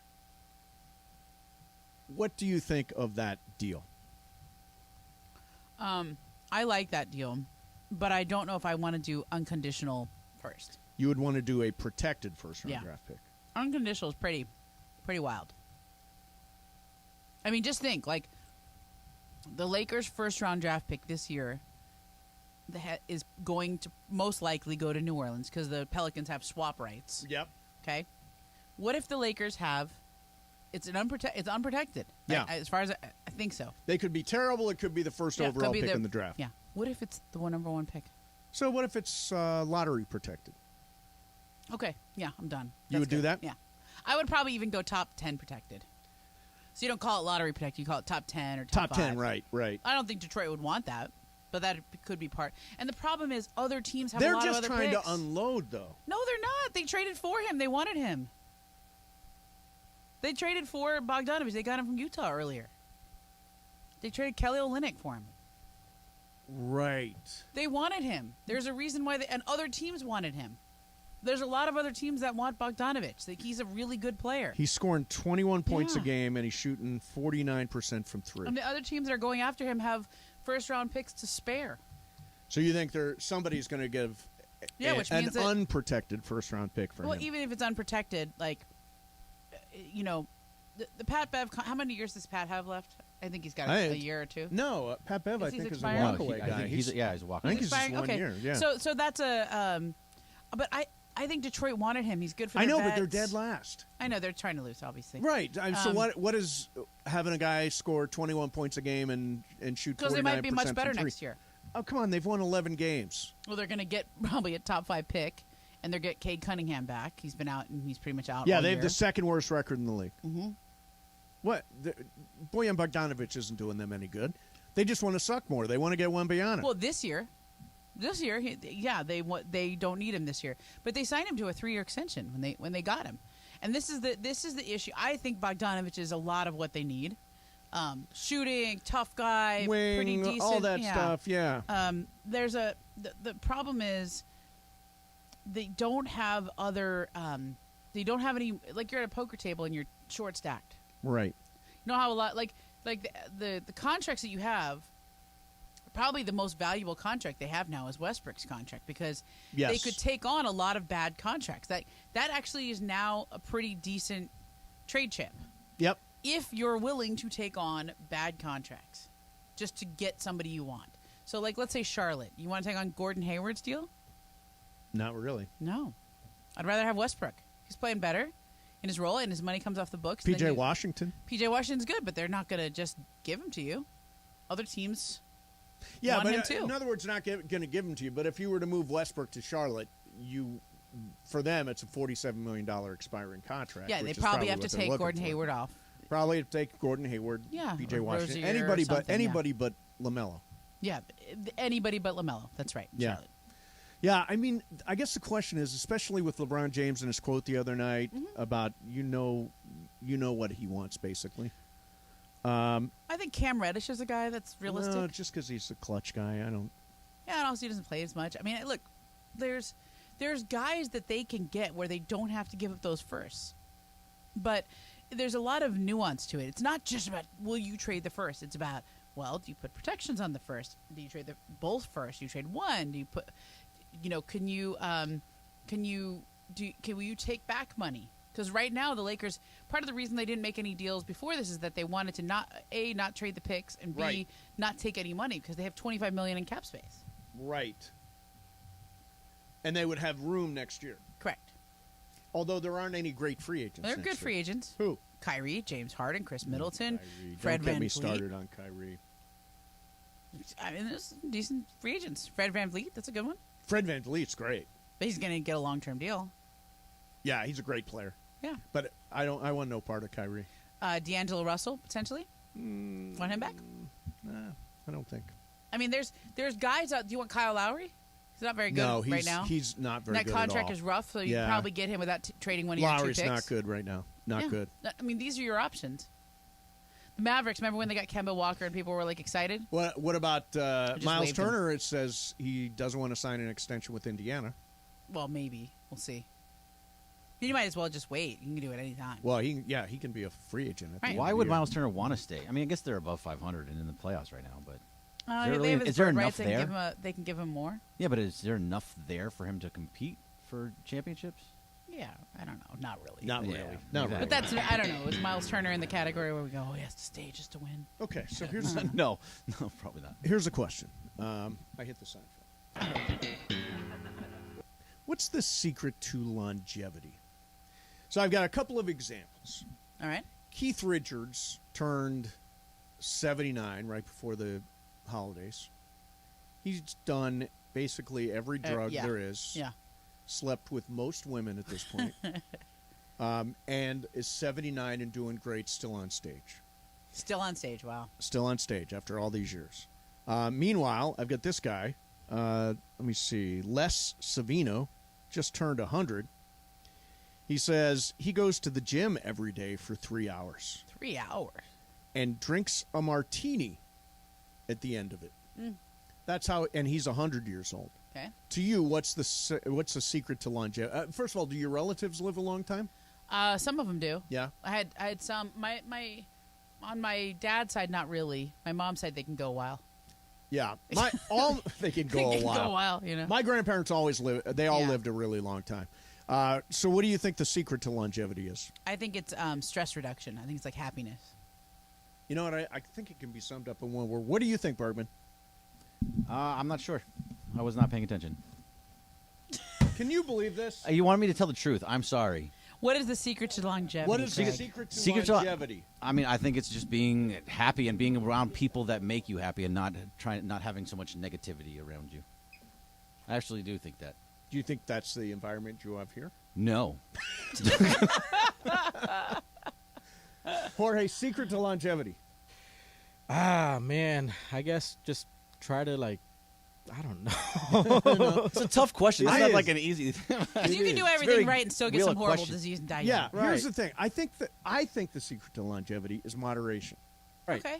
Everything in moderation. One donut, not a dozen. One donut, not a dozen. One gummy, not 5 gummies.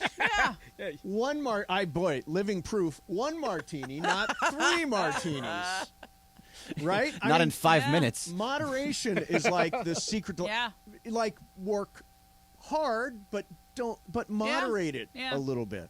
Stay up late, but not 4 a.m. Not 4 a.m. Exactly. 2. It's moderation, Yeah. right? I think that's it. And Yeah, that sounds right. I'm going to go back to the martini plan. Ooh. I like the martini. No, I'm plan. done. No, you You should realize not. that after that, I will never drink again. You'll never have another sip. Never have another Of sip of anything. alcohol. No, absolutely Really? done. Like Absolutely is it done. because you can't have just the one, or you just don't want to go through that again? No, it's because one's mom says you can have one, or you can either have alcohol or weed, but you can't have both. So I made my choice. You know, that's what happened to me when I had the bad edible that one time. I was yeah, you had a trippy edible. really bad. Yeah. Nope. When you have something really bad happen to you like that, you just don't touch that. Do for a you long have time. edibles now? Nope. None at all. No. It's sad, I know, because I really believe in it. Do you but drink now? Do you have your glass I'll of have wine a a glass of night? wine. I'll have a cocktail. Yeah.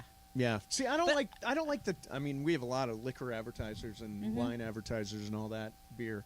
I just don't. I don't love alcohol. I'm just scared of the unregulated nature of edibles. I wish they were regulated. Like if I took 2 Advil, I know I'm going to get 2 Advil. Right. If I eat an edible, never know. I have a pretty consistent experience. Yeah, until the one time you don't. Yeah. That's what I thought too. Yeah, isn't that weird though? Yeah. After the Clearman's Galley incident, I just won't drink anymore. I get it. Yeah, I get it. I know. I cannot rationally explain to you why I will not. But when you have a bad experience with something that you were expecting something different, Yeah, exactly. I don't trust it. Bergman, do you edibilize? You don't. I don't. I don't do anything. Do you drink? I drink. Yeah, I drink, but I won't drink alone. So I will. You won't drink alone. I will That's not not drink. Rogers I will was not go drinking alone home. this Oh, I'll last definitely drink week. alone. Huh? Right, drink alone. Jorge, you'll drink alone? I'll drink alone, yeah. Oh yeah, anytime. At home, watching a game. Nope. Oh, Don't yeah. you feel kind of Lonely? No. Why? Nope. No, he was Wife's gonna not- say something else, but he stopped himself. Wife's not home. Loserish. Kids not Yeah. home. I'm good. Yeah. No. Yeah. I You do. won't drink alone. Oh, I will. Bergman, you won't No, drink I will alone. not drink Jorge, alone, no. you're apparently alone a lot. And Yeah, I'll go to a bar tonight and drink and watch Oh, the I game. won't go to a bar. I don't think I would go to a bar alone. Alone? But if I'm at home, I'm like, I worked hard on a story. I'm done. I have a glass of red wine before bed. Yeah, sure. Yeah. I don't know. I've got a very consistent experience now. You go to the movies alone? I do go to the movies alone. What's the difference? A movie and a drink. Yeah, that's I mean, fair. if you go to a restaurant or a bar and you sit there and you're by yourself and you're having I'll have a beer like that by myself or a drink by myself. Yeah. But if I'm at home, I'm not drinking alone by myself. Like, I'm okay being solo. Like, I'm okay going to a restaurant by Yeah. myself. I'm okay going to a movie by myself. It's good. I'm okay smoking out by myself. Yeah, I get that. Travis Rogers was apparently at home drinking solo this last week when his wife and kids went skiing. He didn't go. No. He stayed home. Oh, He's such a homebody. working. I love that. He loves home. He loves home. Yeah, he was also asleep at 7:30. Yeah, that's what I'm talking about. I want to ask you one last thing, Momo. And you work in this broadcasting world, and there's been a big conversation about Nepo babies. Oh, yeah. So the idea is, the conversation is about people who succeeded because their parents did. Yeah. People who got a leg up because their parents were already in the business. And Tom Hanks, who's got a couple of kids in the business, said this. Look, this is the family business. This is what we've been doing forever. It's what all of our kids grew up in. We have 4 kids. They're all very creative. They're all involved in some brand of storytelling. And if we were a plumbing supply business, or if we ran, the florist shop down the street, the whole family would be putting in time at some point, even if it was just, inventory at the end of the year. The thing that doesn't change no matter what happens, no matter what your last name is whether it works or not. I mean, that's the issue anytime any of us go off and try to tell a fresh story or create something that has a beginning and a middle of an end. Doesn't matter what our last names are. We have to do the work in order to make that a true and authentic experience for the audience, and that's a much bigger task than worrying about whether anybody's going to try to scathe us or not. So, Momo, you are not a Nepo baby. No. I am not a Nepo. I don't think anybody here. Nope. How do you feel about people that got a leg up, got an inside track, got a free chance, really, because of their last name and because of the family? That's actually a really good point that he made. I'd never thought about it like that it's a family business. Yeah. Because it's so true. Like, a lot of the reason why there's a nepotism feel to it is that these jobs are highly coveted, and also they pay really well generally when you're an actor, etc. And because they're hard to get into, and it generally tends to be somewhat subjective. Right. Like, the people who get a job aren't always the best people for that job. They just, whatever the casting director likes them, or they fit the part the right way, or they have the right look, or whatever it is. And it's even hard to get an audition. Like, the barriers to entry are still quite high in this industry. They are. Whether it's broadcasting, acting, music, whatever it is. I think social media and other shows like American Idol, whatever, they've kind of torn down some of those walls. But it's still hard to make it in the industry. I think what Tom's saying is 100% right, though. Like, the people who make it in real estate, if they have a dad who's a real estate agent, or a mom who's a doctor, like, or dad owns a car dealership. Yeah, they're going to take over that business. That's a great point. And generally speaking, like, let's say LeBron and his son. Right. Okay. This is the big topic of conversation in the NBA Sure. these days. LeBron said to Dave McMenamin, one of the things that I want to still do in my career is play with my son. I got to play. And he expounded on it. He said, I want to play with him in the same uniform for a full year. Right. It wasn't like, oh, he can be in the NBA and I'll be in the NBA. It was like, I want to be on his team. Now, well, you saw the caveat came out of the weekend. He said, play with him or play against him, but to be on the same court. Same court with him. That's right. So he did leave it out there. But in the end, it's a meritocracy. Bronny will succeed. He's either going to be good enough to play or not. Exactly. I mean, the Lakers have Scottie Pippen Jr. on their team this year. Yeah.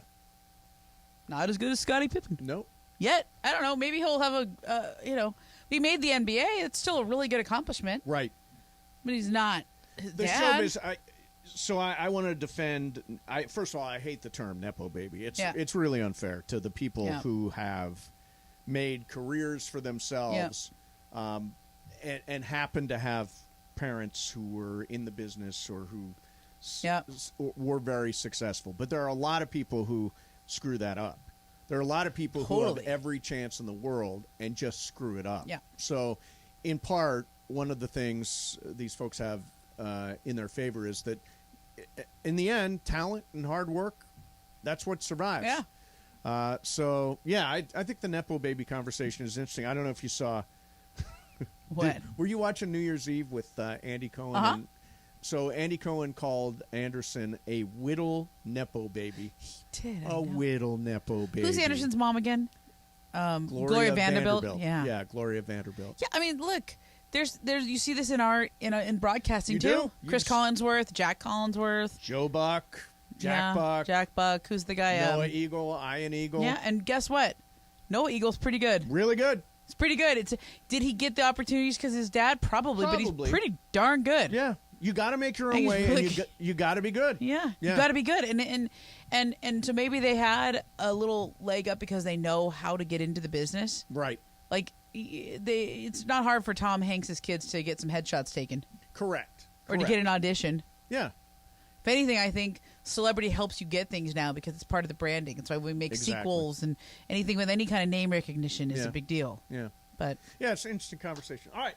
Coming up next, we are going to play Game of Games. It is my game today. I have put something together involving college football. All right. With the national championship game over at SoFi Stadium tonight. Is Sliwa going to play? No, John and Michael are going to play. Oh, John and Michael are going to play. Excellent. We will do Game of Games coming up next. Mason and Ireland, 710 ESPN.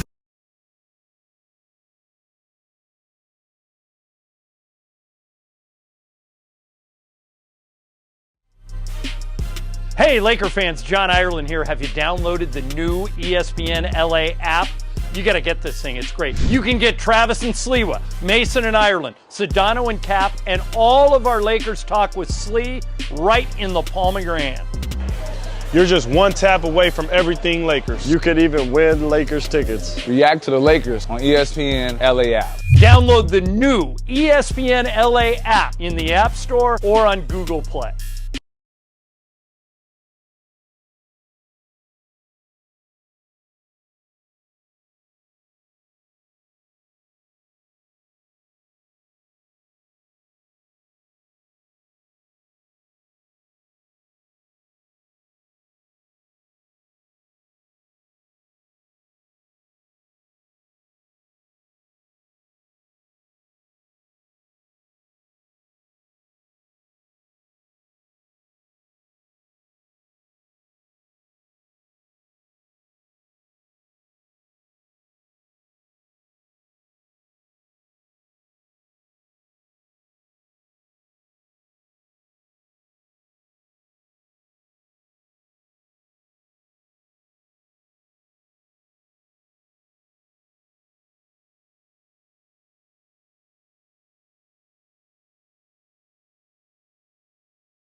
Time for Game of Games on the #1 sports radio show in LA, Mason and Ireland. Game of Games. Game of Games presented by CallJacob.com. Call Jacob. Everyone loves a fighter, but in this town, winning matters, especially after an accident. So remember, anyone can fight, but CallJacob.com is here for you when you need a big win. After an accident, go to CallJacob.com or call 844-24-JACOB. That's 844-24-JACOB. We got the jingle. Call Jacob.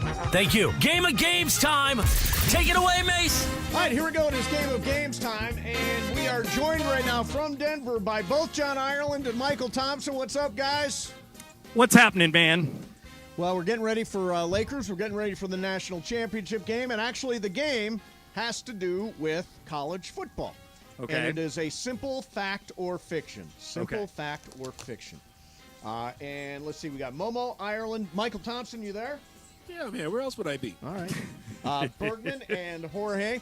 All these questions are either facts or I made them up. All right. Okay. Here is number 1. The original Georgia mascot was a billy goat. Is that fact or is that fiction, Momo? Fiction. Fiction. Ireland.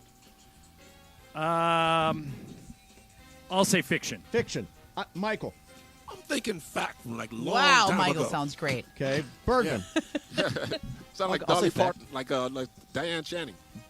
Diane Channing. Carol Channing? Carol Channing, Channing. yeah. Carol Channing. Diane, Carol, what's it? Jan's her cousin. Bergman, what do you say? I said that was a fact. Fact. And Jorge? I'll say fact. It is a fact. Really? It was pre-1900, but their mascot was a billy goat. Wow. So MT, Bergman, and Jorge all on the board. They were hillbillies back then. Yeah.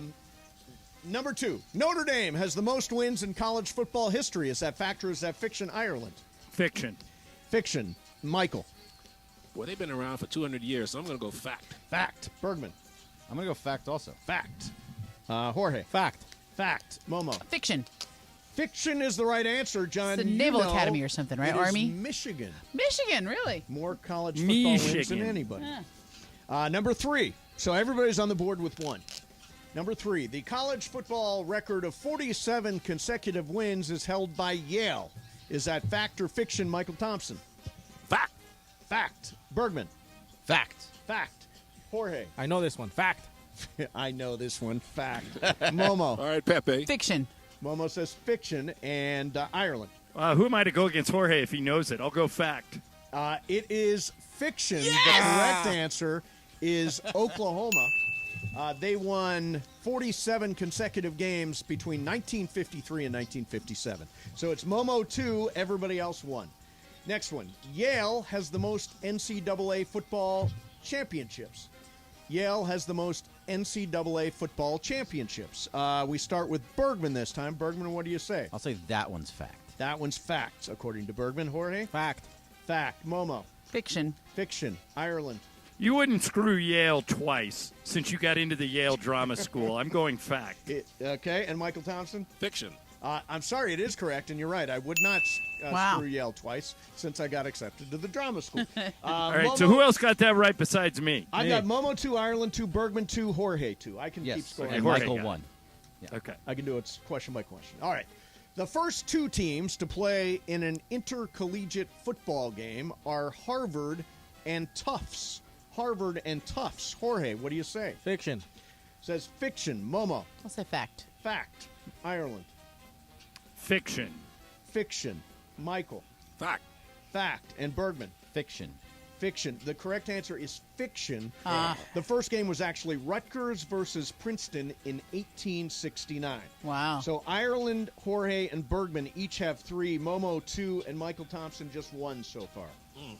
All right. Isn't Tufts an all-women's school? Yeah, No. I don't even know. No. I It's a know real they have school. it's a real school, I think. Yeah. Next one. I heard it's tough to get in there. There you go. Thank you. All right. Broadway star Patti LuPone is a TCU alum, Momo. Is that fact or is that fiction? Fact. Fact. Ireland. Fiction. Fiction. Michael. Fact. Fact. Bergman. Fact. Fact. And Jorge. Fiction. Fiction is the right Yes. answer. Dang. Patti LuPone did not go to TCU, but Betty Buckley, who sings Memory, she did go to TCU. I wouldn't have known that. Yeah. It is Ireland 4, Jorge 4, Bergman 3, Momo 2, and All Michael right. Thompson. You are not having a good day. I got to beat Momo at least. Why? Because she's a, Because she's a I'm girl? I'm not always the greatest at it. I was going to help him out. Exactly. I'm not always the greatest at sexist. game of games, but I have been getting better at them. You At haven't least been I improving. got to beat a girl. Jeez. Oh, Oh, just Michael. so Here I am trying to help him. Jeez. All right. Herschel Walker is the only Heisman Trophy winner from Georgia. Is that fact or fiction, Ireland? Herschel Walker, only guy from Georgia. I think that's a fact. Fact. Michael. Fact. Fact. Bergman. Yeah. Fact. Jorge. With the crowd. Fact.